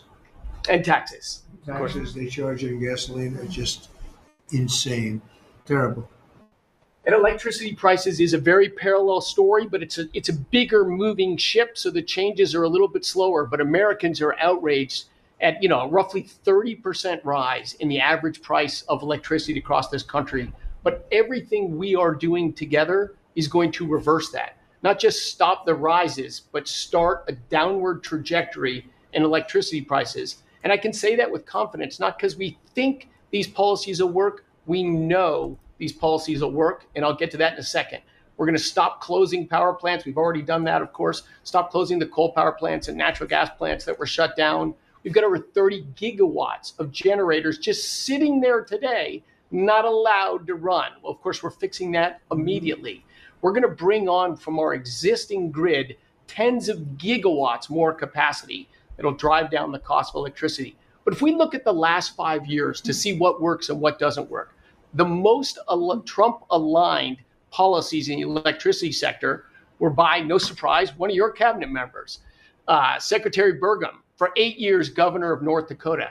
Over the last 5 years, production and demand for electricity in North Dakota grew 35%. Think what data center boom's going to do. And what happened? Electricity prices went down. Didn't rise slowly. They actually went down those 5 years. That's the answer. Trump-aligned energy policies increased demand for electricity. Nebraska and Texas, more Trump-aligned states, had significant growth in demand for electricity. They had electricity price rises, but well below the price of inflation. Unfortunately, Biden brought all of us a lot of inflation. If you look at the other end of the spectrum, California, New York, Massachusetts, Connecticut, Maryland, I could go on. What happened in those states? Policies and politicians that force the building of unreliable electricity generation, which requires new infrastructure and transmission lines. And what happened? Today, they produce less electricity than they did 5 years ago. A lot of spending money and less electricity. What does that mean? Of course, much faster rises in the price of electricity. Blue states have had 1.5 times faster rise in electricity prices than red states. Red states alone, less than inflation. We need to bring those policies. You are bringing those policies to the national level. We hope the blue states will come along with us, but your policies are going to start the decline of electricity prices nationwide under your leadership by just bringing back common sense. So thank you for allowing me to be part of this team. For people here who are focused on winning, special thanks to Howard and Scotty, who were there with me to see the Denver Broncos win on Monday night. Now we want nationwide wins on energy for 3 more years. And we're doing more energy production than we've ever done by far right now. Records across the board. It'll continue to be reset every year you're in office. Thank you very much. Well, Mr. President, thank you for giving me a very interesting job. Some days it's a little controversial too, but it's been an honor to work for you. You are a great American. The fights that you pick are the right fights, and they're always on behalf of this country. So I appreciate the chance to do this job heading up this department. If you think about what Joe Biden did with the Department of Homeland Security, he used this department to invade the country with terrorists. He opened up the borders, let anybody come in that wanted to. He put them on airplanes. He let them through our airports. If they could figure out a way to get to our shores and in our country, he just opened the door and invited them in. So it's our job to get them out. And I want to thank you for this team, because I look around the table and I think every single person here has helped me do my job over the last year. They've supported us at the border and given us resources. Marco negotiates all the travel documents and relationships with other countries to take their people home. 2 million people have gone home already. The people that were here illegally, you've removed from our country and sent home. And we're going to send more home for the holidays too, and make sure that they get to be with their families in their countries. Yes. Mostly the bad ones. That's right. Pam, Focus is the bad ones. that's right. There are a lot of them. They're terrible, horrible people. And Pam, make sure she's fighting for us in court so that we can get up every day and be bold. We're going to hire our 10,000th ICE officer will be on the job within 10 days. So we have hired 10,000. We've had hundreds of thousands of applications. We've got within the department, TSA went through this government shutdown without any delays. They all showed up for their shifts and worked hard doing security. And they have been absolutely fantastic. Sir, you made it through hurricane season without a hurricane. Yeah. And so FEMA, you kept the hurricanes away. So we appreciate that. And FEMA is deploying resources and dollars 150% faster than ever before. So somebody does have something bad that happens to them, you are immediately there helping them and telling them they have the resources to get back up on their feet. So we have built and deployed hundreds of miles of border already. You have cut the fentanyl flow over the southern border by over 56%. You've saved hundreds of millions of lives with the cocaine you've blown up in the Caribbean. And, you told me to look into Minnesota and their fraud on visas and their programs. 50% of them are fraudulent, which means that wacko Governor Walz either is an idiot or he did it on purpose. And I think he's both, sir. He brought people in there illegally that never should have been in this country, said they were somebody that they're not. They said they were married to somebody who was their brother or somebody else. Fraudulent visa applications, signed up for government programs, took hundreds of billions of dollars from the taxpayers, and we're going to remove them and we're going to get our money back. And we're going to, this next year, make sure that we only put people in leadership positions in this country that love this country and have its back. So thank you for letting us get up every day and have a purpose. We appreciate you. Appreciate it. Mr. President, you're exactly right. We are saving this country. We're doing it one Main Street at a time, and we're doing it at record speed and at record levels. Under your leadership, small business optimism, according to the U.S. Chamber Index for small businesses, has reached an all-time high in the history of that index. So on Main Street, the economy is coming back thanks to your leadership, thanks to getting Biden inflation under control. Small businesses' number one concern right now is finding skilled labor, and that's why Secretary Chavez DeRemer and I have entered into an MOU to speed that workforce to small businesses that under this administration are now at record levels. 36 million small businesses have now taken on board, for the first time in the SBA's history, $100 billion. That's $45 billion in small business lending at 85,000 small businesses, most of that under your term, and $52 billion out to small business investment companies. So we are running this agency like the best run bank in the country. We are growing small businesses across Main Street, and we're deregulating to the tune of $100 billion, working with all my fellow cabinet members. And thank you for putting together the best cabinet in history. Iron sharpens iron. And thank you for bringing such a strong leadership group together. And then finally, I've walked factory floors from Alaska to Maine, and the workers, the small businesses, most manufacturers in this country are small businesses, 600,000 of them. They are so grateful to your fair trade, low inflation, deregulation agenda that is creating national security and economic security in this country like never before. And so I want to also finally thank you for bringing faith back to the White House, to this administration. I want to thank Brooke for hosting the Cabinet Bible Study and invite everyone tomorrow to Bible study and making this country something that we can be so proud of under your leadership. And I'm so blessed and honored to be part of this team. So thank you, Mr. President. Thank you very much. Thank you, Mr. President, for your leadership. I am truly grateful to be a member of your team here at this table to help support you in delivering on the promises that you made to the American people. You came in with a very clear mandate of taking on the rampant weaponization, politicization of the intelligence community and federal law enforcement, experiencing yourself, the deep state abusing their power as they have against you, your family, and so many of the American people. Bring out accountability truly for those who have abused their power, making sure that the intelligence community is supporting your efforts in keeping the American people safe, secure, and free, and being the president of peace. I'm grateful to be in this position as your Director of National Intelligence to support you in these efforts. And I'll cover very briefly what we've done over the last year under your leadership and what we look forward to continuing to focus on next year. First of all, under your leadership, again, we've taken on a historic effort for transparency, declassification, and exposing these abuses of power by these deep state actors. We've declassified over 500,000 documents, many of which had never been seen before by the American people, put them online to bring about this level of transparency. We formed a weaponization working group, again, to be able to go after a lot of these abuses of power that have never seen the light of day, to support the accountability that under Pam Bondi's leadership in the Department of Justice is coming about. Secondly, bring about reforms to the intelligence community to make sure that we have the most effective and efficient and focused workforce that's really working on bringing about the priorities you have laid out in ensuring our country's security. And lastly, Mr. President, working with many of our partners here around the table is going after these domestic threats. We have threats coming from both Islamist ideology as well as Islamist terrorists, foreign terrorist organizations, and those who seek to do harm to the American people, many of whom were let in across our borders under the previous administration. We are focused on these tasks and this imperative for the American people, and just appreciate your leadership, Mr. President, in empowering us to be able to conduct this service.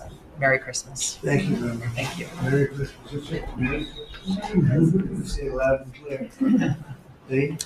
Mr. President, your team at the Trump EPA has been crushing it all year to fix the big mess that we inherited and deliver amazing results for the American people.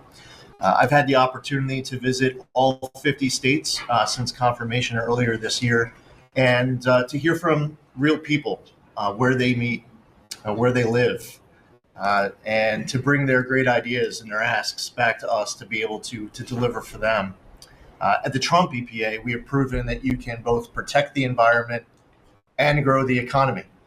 On the environmental front, since you were sworn in earlier this year, we have averaged a big environmental accomplishment every single day.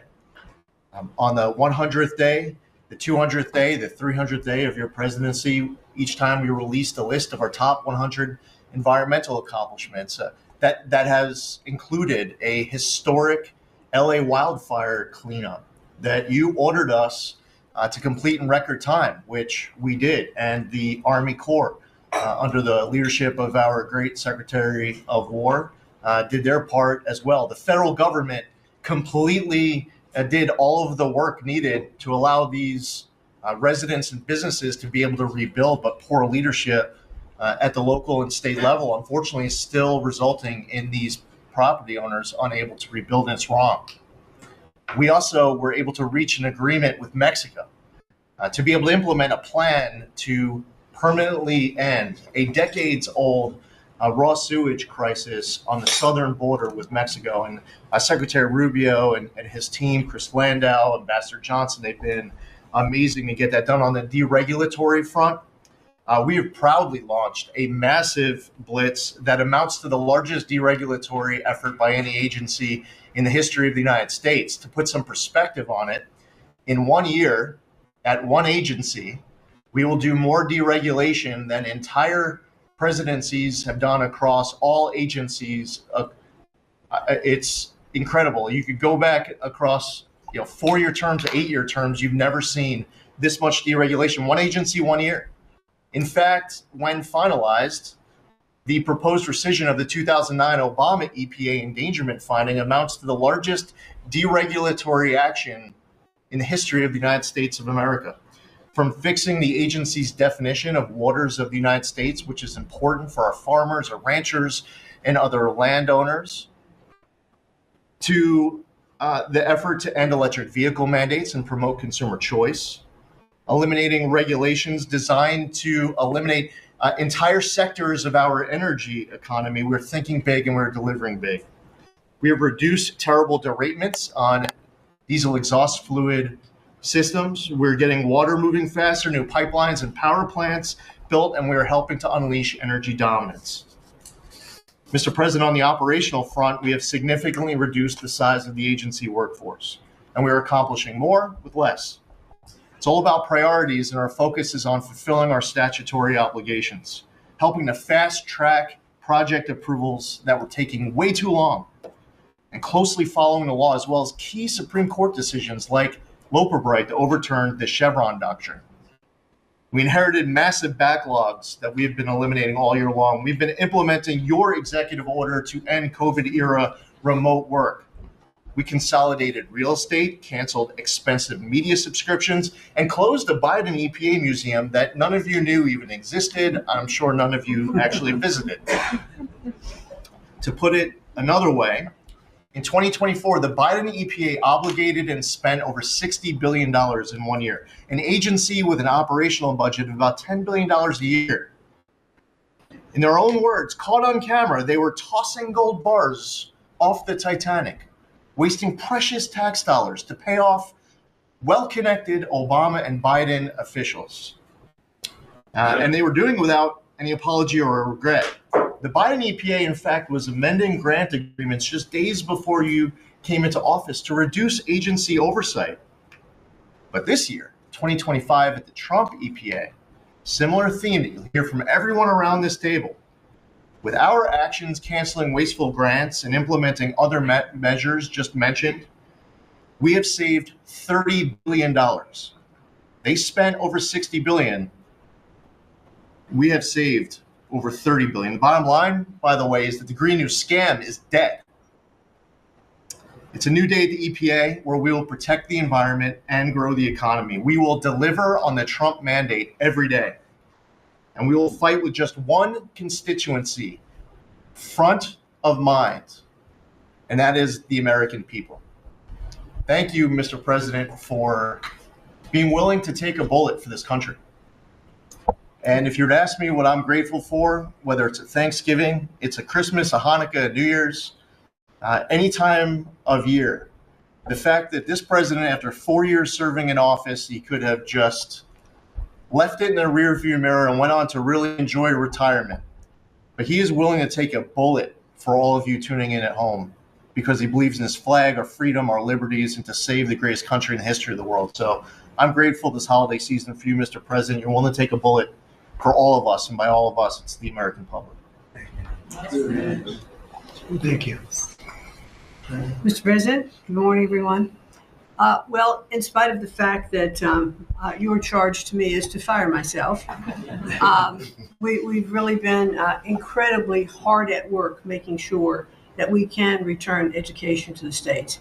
And as I sit and listen to all the emergencies that we are addressing in this country, from the economy to our borders to everything that we're doing, I would say, sir, that if we do not fix education in our country with this hard reset that you are expecting, I think the greatest national emergency we could face is our education. Because if we are not going to educate our children, we're going to continue to fall behind the rest of the world.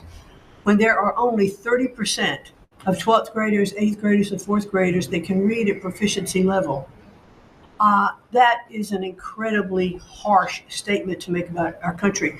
And you told me when you first were elected president, and you looked at, I think, right after you took office, the first NAEP scores, which is the Nation's Report Card, came out and showed how far down we were in educational proficiency in our country. And not only the NAEP scores, but the international scores as well showed us about third from the bottom. You told me you were not only embarrassed, but you were angry about this, and that we had to do something to change this in our country. And we took a hard look at it, and you absolutely said the bureaucracy of education in Washington is keeping its thumb on preventing growth, what we should have, because it's best handled at the state level. Letting states put their programs in place, and some states are going to do it a lot better than others. But it's not going to happen from Washington, D.C. And when I hear things like, well, with no disrespect to any other country in the world that have really great programs, Germany, Sweden, Norway, I hear about this all the time. Point of fact is, they're this big. The United States is this big. We can't do it from Washington, D.C. It has to be done at the state level. So what we've been doing, as Lori brought up, Secretary of Labor brought up, we have a great working relationship. We have already signed and implemented one MOU or interagency agreement to handle the WIOA program and the Perkins grants to make sure it works. I call these, these are programs, pilot programs that we're putting out there. And if these are going to work, we will be able to permanently transfer these programs to other agencies. They're working like a charm. We've taken some of our best people in education. It still operates under the budget of the Department of Education and under the management of the Department of Education, but working with Lori's personnel. And when I hear pushback on that to say, well, how can this possibly work to take education and put it in labor? Let's be efficient. One example, in order to draw down on a lot of the grants that they are helping us with, we're using their grant system. The grant system at the Department of Education is like held together with bubble gum and rubber bands. And it did not interact with any other agency. Now we have this really smooth operation already in labor. So that has prompted us to sign also other interagency agreements, 2 more with labor, 1 with HHS, 1 with the Department of State, and we'll be moving other programs, but these are proof of concept. Let's make sure they're working and working smoothly before we ask Congress to codify these permanent moves. So that's kind of in the world of K through 12, what we're looking at right now, but in the world of higher education, as Attorney General Bondi mentioned, we've been working really very hard to make sure that we've got anti-Semitism and DEI out of our universities, and put some pretty stiff fines on, worked some good deals. I've enjoyed working with Harmeet, who is just an incredible negotiator. So we're bringing all of that to bear as well. So I can say, sir, that we are moving to return education to the states and to bring the level of education back up, making sure our students can read by reintroducing the science of reading in schools. And going into next year, I can honestly say we've got a lean, mean machine operating at the Department of Education. It's only half the workforce when we started, and we're more efficient, and I think we're going to see better results as we move into next year. So thank you for this incredible opportunity. Thank you very much. Thank you, Mr. President, during this holiday season for empowering us, HHS, me, Dr. McCary, Jay Bhattacharya, and Dr. Oz, to change the trajectory of this agency towards public health in a way from the tradition of serving the mercantile interests of the medical industrial complex and the big pharmaceutical companies. 2 weeks ago, we ended, under your leadership, a 20-year war on women by removing the black box warnings from hormone replacement therapy. The medical cartel was telling women that hormone replacement therapy during menopause was dangerous for them. In fact, here's what the science said. It diminishes the risk of fatal heart attacks by 25%, cardiac disease by 50%, Alzheimer's by 35%, bone fractures by 50 to 60%. It improves appetite, it improves sleep, it improves energy, it improves happiness. There are tens of millions of women in this country who've been deprived of that therapy because of just scientific malpractice by the medical cartel. We are now remedying that, and this remedy will now be available to all women who want it during one of the most difficult transitions of their lives. MFN is one of our greatest accomplishments. It would not have happened without you. You were the only person who believed in it. You drove us to get it done. We've now made agreements with the 5 biggest pharmaceutical companies. We have 12 more in the lineup to make agreements. By the time this administration leaves office, 95% of the drugs in this country we will have the lowest prices of any nation in the developed world. Americans are already getting the benefits from these. These companies are already lowering these prices dramatically, as you've noticed. And then this week, Howard at the Department of Commerce and Jameson, the U.S. Trade Representative, made a bargain with Great Britain to raise their drug prices in conformance with your promise that the Europeans would raise theirs to counterbalance us lowering ours, and therefore we would keep intact the ecosystem of innovation and protect innovation. So congratulations on that, Mr. President. When you first asked me to take this job, one of the first contacts we made was with a leading health economics professor at Harvard. And we asked him what's the one innovation that we could do that would most dramatically improve the health care experience for the average American. And he said, there's no contest, it's to get rid of prior authorization. Thanks to your leadership, we were able to convene the largest insurance companies in this country and do something that every administration, every Congress has promised for the past 30 years. We actually got it done. We convened the insurance companies representing 280 million Americans and got them to agree, most of them by January of 2026, for 2 months from now, to remove prior authorization for most of their procedures, for all the procedures we want them removed from. And that means that American patients at the point of care will be able to get an answer immediately. If your doctor says you need knee surgery, you will know before you leave that doctor's office whether your insurance company will pay for it or not. Similarly, healthcare records, the tech industry has refused to share healthcare records. You asked us to change that. We convened the 60 biggest tech companies at a conference that you presided over about 2 months ago. We now did a secondary conference which 400 leading companies all come in and agreed to remove any kind of blockages where individual Americans can get their own health care. Americans own their healthcare records, yet they were not able to access them. And if you lived in New Jersey and you moved to Oregon and you got injured, you went to a hospital, you would have to spend maybe 45 minutes filling out forms on a clipboard because your doctors there could not get your healthcare records. They couldn't get your blood type, your allergies, all the things that they ought to know immediately so they can save your life. Now that has all changed, and all these companies now have agreed to remove all the blocks on sharing healthcare records. Every American will have their healthcare records available on their cell phones. And it's already happening. In the last 6 months, there have been over 100 times the number of healthcare records shared by hospitals and during the entire previous administration.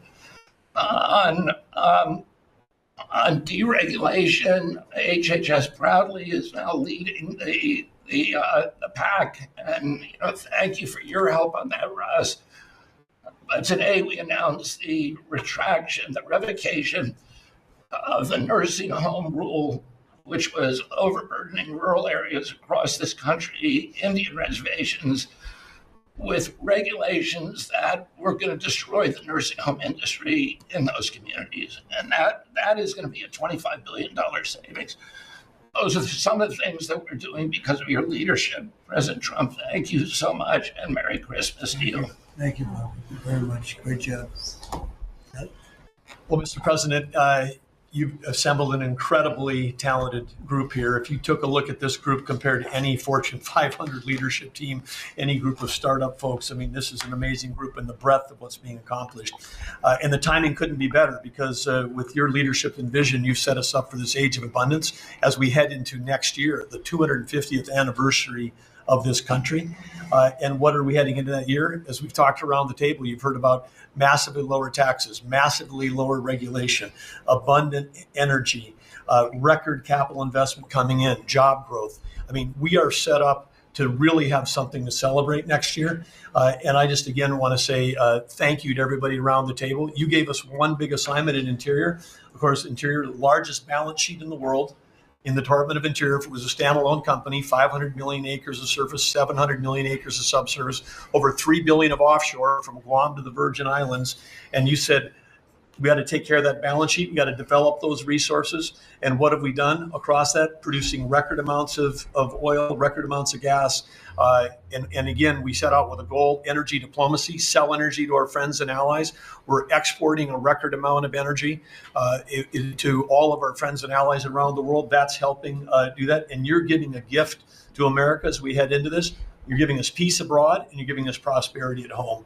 That bodes so well for our country.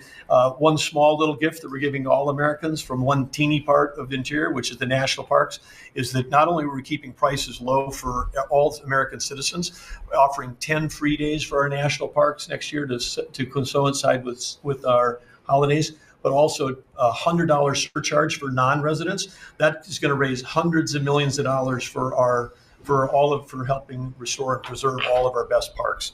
So as we close out with it, I want to also say a big celebration going on here in Washington, D.C. We've been thrilled to be part of the National Park Service, the U.S. Park Police, part of this great effort across a number of us on making D.C. safe and beautiful. This will be the safest and most beautiful capital in the world. We are doing so many things, whether it's hundreds of homeless camps, thousands of graffiti sites, cleaning up ponds and fountains, preparing this thing. The United States is never going to be performing better economically. It's never going to be looking better, just like the White House has never looked better, all because of your vision leadership. So again, thank you, sir. You've given an incredible Christmas gift to Americans by setting us up for an incredible 250th anniversary. That's very nice. Thank you, Doug, very much. Rocco? Well, thank you, Mr. President. First of all, this is a very talented team, as you've seen, and as you know, because you picked every single one that's on. You deserve tremendous credit for doing that. It's an honor to be in this role. It's also an honor to be involved in and be a witness to what I believe is the most transformational year in American foreign policy since the end of the Second World War, at least. And it's transformational because for the first time in a long time, we have a president who basically puts America at the forefront of every decision we make in our relations with the world. And that may sound weird to people, like, of course you always do. No, that hasn't always been the case until about a year ago. And I think we've all witnessed in our own respective spaces how in every interaction the president has with the world, the goal he has in mind is very simple. Does what you want us to do, or is it is it going to make us stronger? Is it going to make us richer? Is it going to make us safer? If it is, he's for it. If it's not, he's against it. If something's going to make America weaker or poorer or less safe, the president's going to be against it. And every single thing he has done in our foreign policy has been driven by the American people in mind. And I can go down the list. Why has he focused on mass migration? It's very simple, because no country is safe if you can just walk in without us knowing who you are into your country. We've seen the destruction that that's wreaking, not just in our own country, but the impact that it's having in Europe and in many other parts of the world. You talk about trade deals and the trade situation has been involved in. People, all this reporting on it. It's very simple. The president views the last 40 years as an era of which American workers and American farmers have been ripped off. They've been ripped off, and what he's saying is we want to have trade with the world, but it has to be a trade in which American businesses and American workers and the products they make and what American farmers grow and produce has a fair shot to be sold around the world. On issue after issue, that's been the case. You talk about foreign aid reforms. This is not our money. This is taxpayer money. When the president has said we're going to do foreign aid, but we're going to do foreign aid for countries that are aligned with the United States and in a way that doesn't waste the taxpayers' money. And Mr. President, you deserve tremendous credit for that. Many of us, the vice president, by the way, I want to acknowledge, has played an extraordinary role in our foreign policy. And he, too, has been a witness to all of this as it's been occurring. And he's been a big part of it as well. You talk about NATO. The president's not against NATO. He went to NATO and basically said, look, you guys, we're paying all the money. And he got them to do the 5% commitment, which everybody said was never going to happen. It was impossible. Everything this president does is driven by the American people. Whether you don't have to agree with the actual move, but understand the motivation. The motivation is always you, the American people, and what's good for you, for your family, for the country, and for our economy. But the president is also committed to peace in a way that all of us have seen. He achieved in Gaza, and he does it, by the way, not just because he hates war and he thinks wars are a waste of money and lives, but because he's the only leader in the world that can.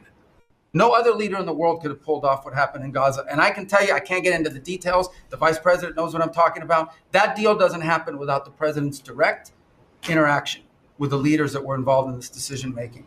And everyone said that deal couldn't hold. And then the president shepherded through the United Nations of all places to get a global coalition of countries to line up behind the peace deal, behind the border peace.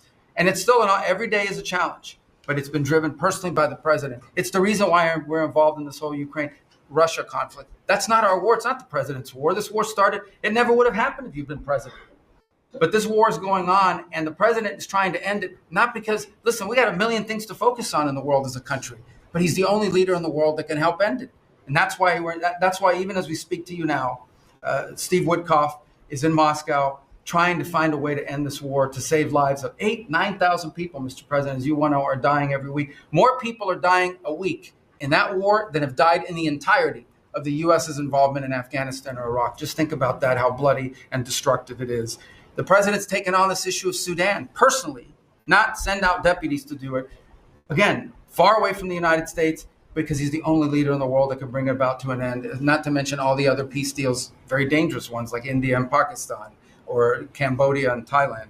And so on all these things, Mr. President, I think you deserve tremendous credit for the transformational aspect of our foreign policy. For the first time in probably 4 decades, the American foreign policy is driven by what is good for America and Americans, whether it makes us safer and stronger and more prosperous. If it is, he's for it. If it doesn't, he's against it. And that sort of clarity is transformational. I close with this, and I know I'm last, so I wanted to be fast, but there was a lot to cover.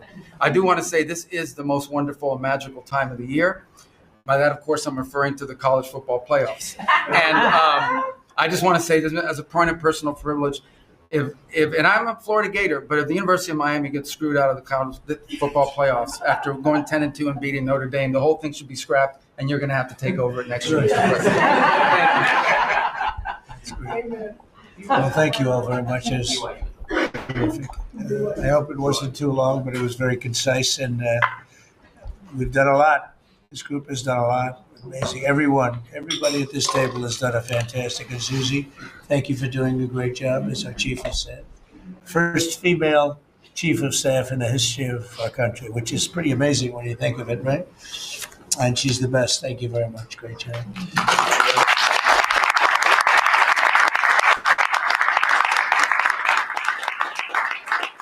So after that, do you want to ask any questions? Mr.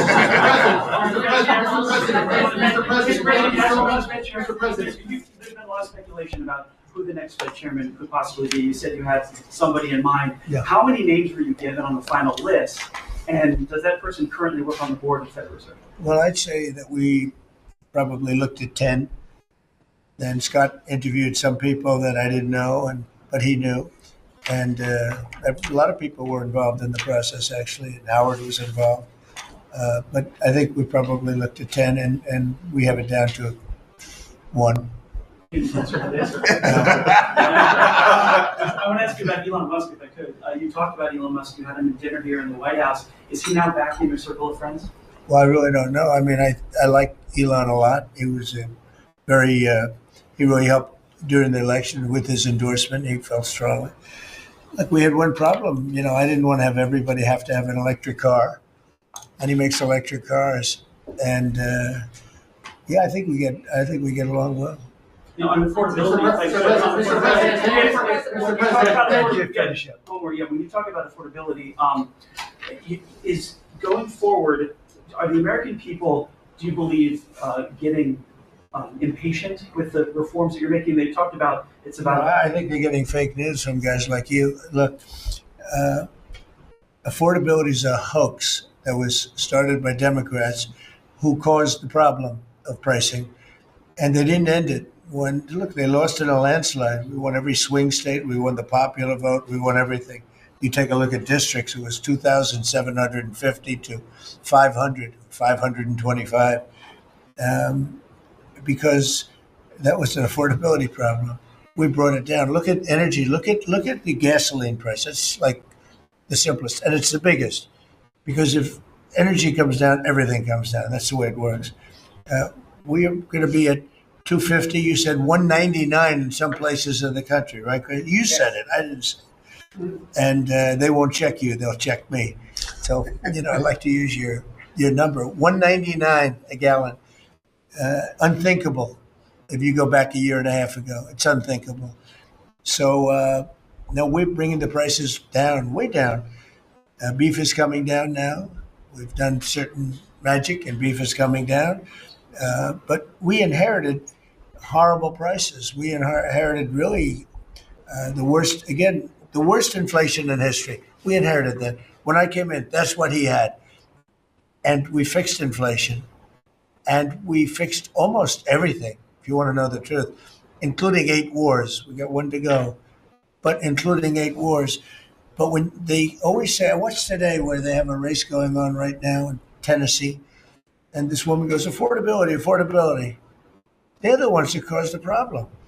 The prices were way high. We're bringing the prices down. But they're like scam artists. They're I call them con men and women. They come out, they say affordability, like, oh, I see prices. We're going to get prices down still further. But we brought them down from the prices they cost. The reason that they had the highest inflation in the history of our country is because they had the highest prices. But we brought them down. And now we have normal inflation. Yeah, please. Mr. President, thank you so much for taking the question. Thank you. Sure. I wanted to clarify something that you had said on Sunday regarding the boat strikes near Venezuela. You had said that you didn't know if the second strike on that one boat had happened, but you wouldn't have wanted it. Now that your administration has acknowledged that it happened, do you support that second strike? And Mr. Secretary, I wanted to clarify something you had said in the interview back in September, I believe on Fox News. You said that you would watch that strike live on television. In real time, did you know that there were survivors after the initial strike? Well, look, all I know is this. Every boat that you see get blown up, we save 25,000 on average lives, 25,000 lives. They've been sending enough of this horrible fentanyl and other things like cocaine and other things, but fentanyl right now is the leader of the pack, to kill our entire nation, because a little speck on the head of a pin can kill somebody. It's very dangerous stuff. I know so many people where their sons were drug addicts. They had one little sample and they died. They couldn't believe it. As far as the attack is concerned, I still haven't gotten a lot of information because I rely on Pete. But to me, it was an attack. It wasn't 1 strike, 2 strikes, 3 strikes. Somebody asked me a question about the second strike. I didn't know about the second strike. I didn't know anything about people. I wasn't involved in it. I knew they took out a boat. But I would say this, they had a strike. I hear the gentleman that was in charge of that is extraordinary. He's an extraordinary person. I'll let Pete speak about him. But Pete was satisfied. Pete didn't know about second attack having to do with 2 people. And I guess Pete would have to speak to it. I can say this, I want those boats taken out. And if we have to, we'll attack on land also, just like we attack on sea. And there's very little coming in by sea. I think we've knocked out over 90% of it. There's very little, and I understand that. There's very little. We're saving hundreds of thousands of lives with those pinpoint attacks. It's an amazing thing when you see a boat going along. And, a lot of the press would like to say they're not. You see the boat. They're not maybe drugs. You see these boats. First of all, who has 5 engines on the back of a boat going in weird directions and loaded up with lots of white containers? They're bags of things. No, they've done an amazing job. And Pete has done an amazing job. But Pete, you could probably better answer the question. No, you're spot on, sir. I think you got to start with the baseline, which Marco laid out. Everybody's laid out. You got 20 million people invading our country over 4 years. We don't know where they're coming from. That includes Tren de Aragua and cartels and violent criminals. They bring drugs, and you mentioned it, Mr. President, poisoning, an intentional poisoning of the American people, killing hundreds of thousands of Americans. So the president had the courage to designate these cartels as designated terrorist organizations. Now, a number of us here served in the military and spent 20 years fighting terrorists like Al-Qaeda and ISIS on the other side of the world. How do you treat Al-Qaeda and ISIS? Do you arrest them and treat them, pat them on the head and say, don't do that again? Or do you end the problem directly by taking a lethal, kinetic approach? And that's the way President Trump has authorized the War Department to look at these cartels. And I wish everybody could be in the room watching our professionals like Mitch Bradley, Admiral Mitch Bradley, and others at JSOC and SOCOM and other commanders. The deliberative process, the detail, the rigorous, the intel, the legal, the evidence-based way that we're able to, with sources and methods that we can't reveal here, that make sure that every one of those drug boats is tied to a designated terrorist organization. We know who's on it, what they're doing, what they're carrying. All these white bales are not Christmas gifts from Santa. This is drugs running on motor fast boats or submarines that we've also struck. No one's fishing on a submarine. And I have empowered them to make that call. Now, the first couple of strikes, as you would, any leader would want, you want to own that responsibility. So I said, I'm going to be the one to make the call after getting all the information and make sure it's the right strike. That was September 2nd. There's a lot of intelligence that goes into that, building that case and understanding that a lot of people providing information. I watched that first strike live. As you can imagine, at the Department of War, we got a lot of things to do. So I didn't stick around for the hour and 2 hours, whatever, where all the sensitive site exploitation digitally occurs. So I moved on to my next meeting. A couple of hours later, I learned that that commander had made which he had the complete authority to do. And by the way, Admiral Bradley made the correct decision to ultimately sink the boat and eliminate the threat. He sunk the boat, and eliminated the threat. And it was the right call. We have his back, and the American people are safer because narco terrorists know you can't bring drugs through the water and eventually on land if necessary to the American people. We will eliminate that threat, and we're proud to do it. So you didn't see any survivors, to be clear, after that first strike? I did not personally see survivors, but I stand, because the thing was on fire. It was exploded and fire or smoke. You can't see anything. You got digital. This is called the fog of war. This is what you in the press don't understand. You sit in your air-conditioned offices or up on Capitol Hill and you nitpick and you plant fake stories in the Washington Post about kill everybody, phrases on anonymous sources not based in anything, not based in any truth at all. And then you want to throw out really irresponsible terms about American heroes, about the judgment that they made. I wrote a whole book on this topic because of what politicians and the press does to warfighters. President Trump has empowered commanders to do what is necessary, which is dark and difficult things in the dead of night on behalf of the American people. We support them, and we will stop the poisoning of the American people. And Mr. Secretary, on the second strike, you said it happened more than an hour after the first strike. I couldn't tell you the exact amount of time. Minutes, or you had left the room? I already stated my answer quickly. So remember this, we lost last year. I think it was more than that, but people don't like saying it because they always said 100,000, 115,000, numbers we've been hearing for years. So we lost last year more than 200,000 people, dead people, ruined families beyond the 200,000. And those 200,000, that family will never be the same. But these people have killed over 200,000 people, actually killed over 200,000 people last year. And those numbers are down. They're way down. And they're down because we're doing these strikes, and we're going to start doing those strikes on land too. The land is much easier. And we know the routes they take. We know everything about them. We know where they live. We know where the bad ones live. And we're going to start that very soon too. Mr. President, thank you so much, Mr. President. And you know what? When we start that, we're going to drive those numbers down so low. And then you're going to have families be able to live without the fear of their son or daughter just having a pill to have a little fun and ending up dying within a period of 60 seconds, right? No, we're not going to let that happen. We're not going to let it continue to happen. What Biden did to this country by allowing all these people, and I call them animals in many cases, I think they're animals, to come into our country and destroy our country and let all those drugs pour in. Let people just walk across the border like it was nothing. You look at them, a lot of them, you say, oh, let's not discriminate. I'm not talking about color. I'm just talking about you look into the eyes of some of these people. We're smart. And you see a killer. Come on in. Just come on in. 11,888 murderers.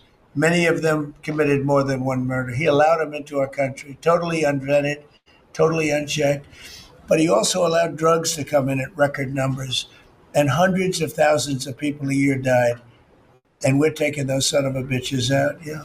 Thank you so much, Mr. President, for taking your questions. I think this is the most transparent administration I've ever seen. I'm impressed by these people. I'll tell you, how strong are you? You've been holding that for 2 hours. There are very few physically. There are very few people that do. I'm very proud of you. I have no idea who you are, but you're strong. Thank you, Mr. President. Mr. President, last week, militia groups in Iraq attacked the Christian region's gas field, the largest gas field, which even the U.S. companies invested in the energy sector in the Christian region. And the Christian Prime Minister requested the United States to provide them some sorts of means and defense systems in defending their civilian infrastructure and U.S. investment in the Christian region. Are you willing to providing them this support? And in fact, this question, tomorrow the United States is going to open and inaugurate. Can you speak louder? Yeah, of course. Is that possible? You're the most gentle, beautiful voice. You're a gentle person. Go ahead. Just take fewer words and louder. Yeah, sure. I repeat my first question. Last week, the Iraqi militia groups attacked one of the largest gas fields in the Kurdistan region of Iraq, which even the U.S. companies have invested in these gas fields. Yeah. And then, are you from Iraq? I'm from Kurdistan, Iraqi Kurdistan. Okay. Yeah. I'm working for Huda Media Network. And the Kurdistan region prime minister, he requested the United States to providing them some sort of defense system to defending these gas fields and U.S. investment in the Kurdistan region. Are you willing to helping them? Well, we're going to look at it. I heard about it, and I'm hearing about it more now, frankly. It wasn't at the top of my list. It's a very unusual question, I think, but I assumed you're from the area, and to you it's a very important question, and to me it is also, because people are being killed. I will say this, Iraq has been much different in terms of us than they were prior to us taking out the nuclear capability of Iran. You know, Iran has gone down many, many steps in terms of its fear factor. They were the bully of the Middle East, and they're really not the bully of the Middle East anymore. And Iraq was being bullied by Iran. You know, we had a president that thought it was brilliant to blow them up, and they blew them up. And all of a sudden, instead of having a power that was basically equal to Iran, they had Iran ruling the Middle East for a long period of time. But Iraq, from the day we hit them with those B-2 bombers and knocked out and obliterated, because CNN said, well, maybe it wasn't total obliteration. Well, it turned out it was totally obliteration. It was every single one of those missiles hit its target. It was actually amazing, but it was wiped out, totally wiped out. I will tell you, Iraq has been a much friendlier place. They talk to us. The prime minister actually nominated me along with about 78 other countries for the Nobel Prize. I'm the only one that was nominated by almost 100 countries that didn't get it. But that's okay. But I saved a lot of lives. But Iraq nominated us for the Nobel Prize, and that was a great honor. You know, we didn't expect that from Iraq. Iraq has been a much different place since the taking out of Iran the nuclear capability. Yeah, let's get to another question. Here we go. This guy's a beauty. Secretary Rubio mentioned the meetings ongoing in Russia today. Do you have any update from Mr. Wickoff and Mr. Kushner on that? Because I've been spending too much time with you. I mean, we're spending a lot of time in here. We wanted to do this you talk about being open and transparent. This has to be the most transparent administration in history. We spent a lot of time answering your questions and giving you a lot of good results. I mean, I think everybody here gave you good results. But no, I don't. I will have after I leave here. Or do you hope for a breakthrough, or is it not I quite don't at know. that stage? I don't know. Look, I don't know. All I can tell you is that we're trying very hard to save 25 to 30,000 people, mostly men, mostly soldiers, every month. 25,000 to 30,000 soldiers. It's impossible. That's half a stadium. Take a big football stadium.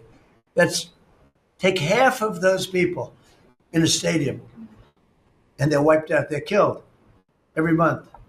It's crazy. That war is crazy. And it would have never happened with me, and it didn't happen for 4 years. You just mentioned potential land strikes. Can you elaborate anything on that? Are you talking Yeah, about I'll elaborate. If they come in through a certain country or any country, or if we think they're building mills for whether it's fentanyl or cocaine. I hear Colombia, the country of Colombia, is making cocaine. They have cocaine manufacturing plants, okay? And then they sell us their cocaine. We appreciate that very much. But yeah, anybody that's doing that and selling it into our country is subject to attack. So not necessarily just Venezuela. No, not just Venezuela, no. Venezuela's been very bad. Venezuela's been really bad in something else, probably worse than most, but a lot of other people do it too. They would send murderers into our country They would empty their jails into our country. They sent people into our country that we don't want. They sent their drug dealers and their drug people into our country. They sent people from their mental institutions into our country, and we're getting them out.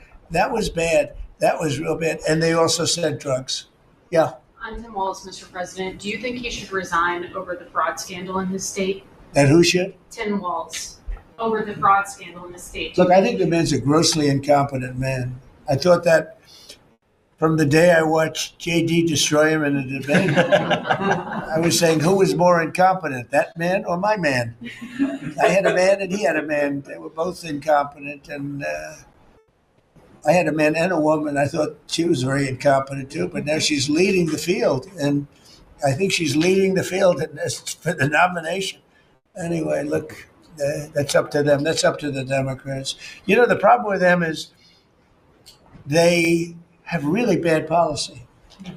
And I'm not going to say what it is because I don't want them to change it necessarily because I want to run against it, whether it's not going to be me, it's going to be somebody that's going to probably sitting at this table. Could be a couple of people sitting at this table. Could be a couple of people running together sitting at this table, you know. But I want them to win because we've done a great job for this country and I want that to be carried forward. And, you know, I think we have a tremendous bench, really a tremendous bench. But no, I think that Walz is a grossly incompetent man. There's something wrong with him, okay? There's something wrong with him. And when you look at what he's done with Somalia, which is barely a country, you know, they have no anything. They just run around killing each other. There's no structure. And when I see somebody like Ilhan Omar, who I don't know at all, but I always watch her for years. I've watched her complain about our Constitution, how she's being treated badly. Our Constitution, the United States of America, is a bad place. Hates everybody, hates Jewish people, hates everybody. And I think she's an incompetent person. She's a real terrible person. But when I watch what is happening in Minnesota, the land of 1,000 lakes or however many lakes they have, they got a lot of lakes, but this beautiful place. And I see these people ripping it off. And now I'm understanding, and you're going to look at that, Scott. I hear they ripped off Somalians, ripped off that state for billions of dollars, billions, every year, billions of dollars. And they contribute nothing. The welfare is like 88%. They contribute nothing. I don't want them in our country, I'll be honest with you, okay? Somebody would say, oh, that's not politically correct. I don't care. I don't want them in our country. Their country is no good for a reason. Their country stinks, and we don't want them in our country. I could say that about other countries, too. I can say it about other countries, too. We don't want them the hell. We have to rebuild our country. You know, our country's at a tipping point. We could go bad. We're at a tipping point. I don't know if people mind me saying that, but I'm saying it. We could go one way or the other, and we're going to go the wrong way if we keep taking in garbage into our country. Ilhan Omar is garbage. She's garbage. Her friends are garbage. These aren't people that work. These aren't people that say, let's go, come on, let's make this place great. These are people that do nothing but complain. They complain. And from where they came from, they got nothing. You know, they came from paradise and they said, this isn't paradise. But when they come from hell and they complain and do nothing but bitch, we don't want them in our country. Let them go back to where they came from and fix it. Okay. Thank you very much, everybody. Thank you very much. Thank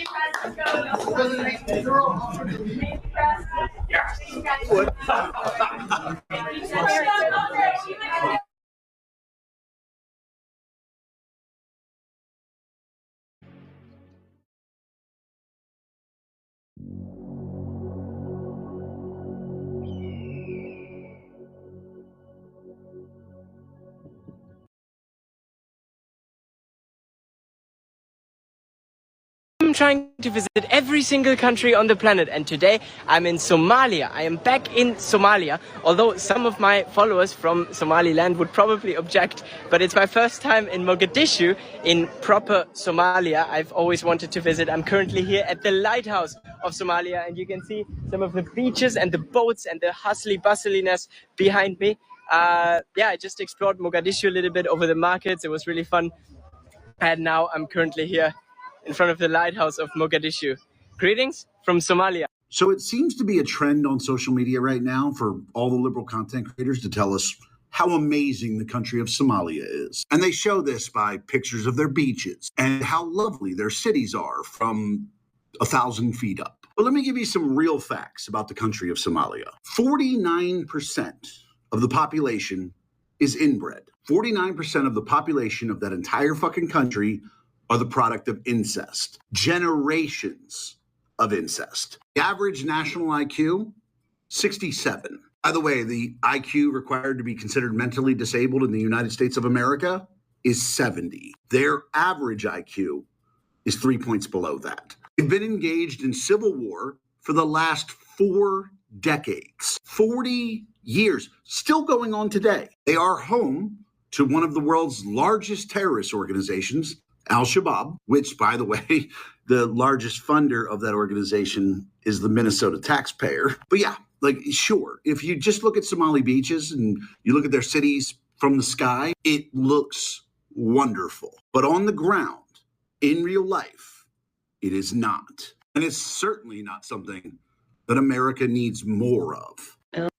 I find it very, very alarming that we have people here in the United States of America that are defending Somalians committing fraud, and they are trying to sweep that under the rug. Now, if this was somebody from America, they would say throw them in jail, throw away the key, lock them up. We got to hold them accountable. Oh, I've seen it. I've seen it with politicians.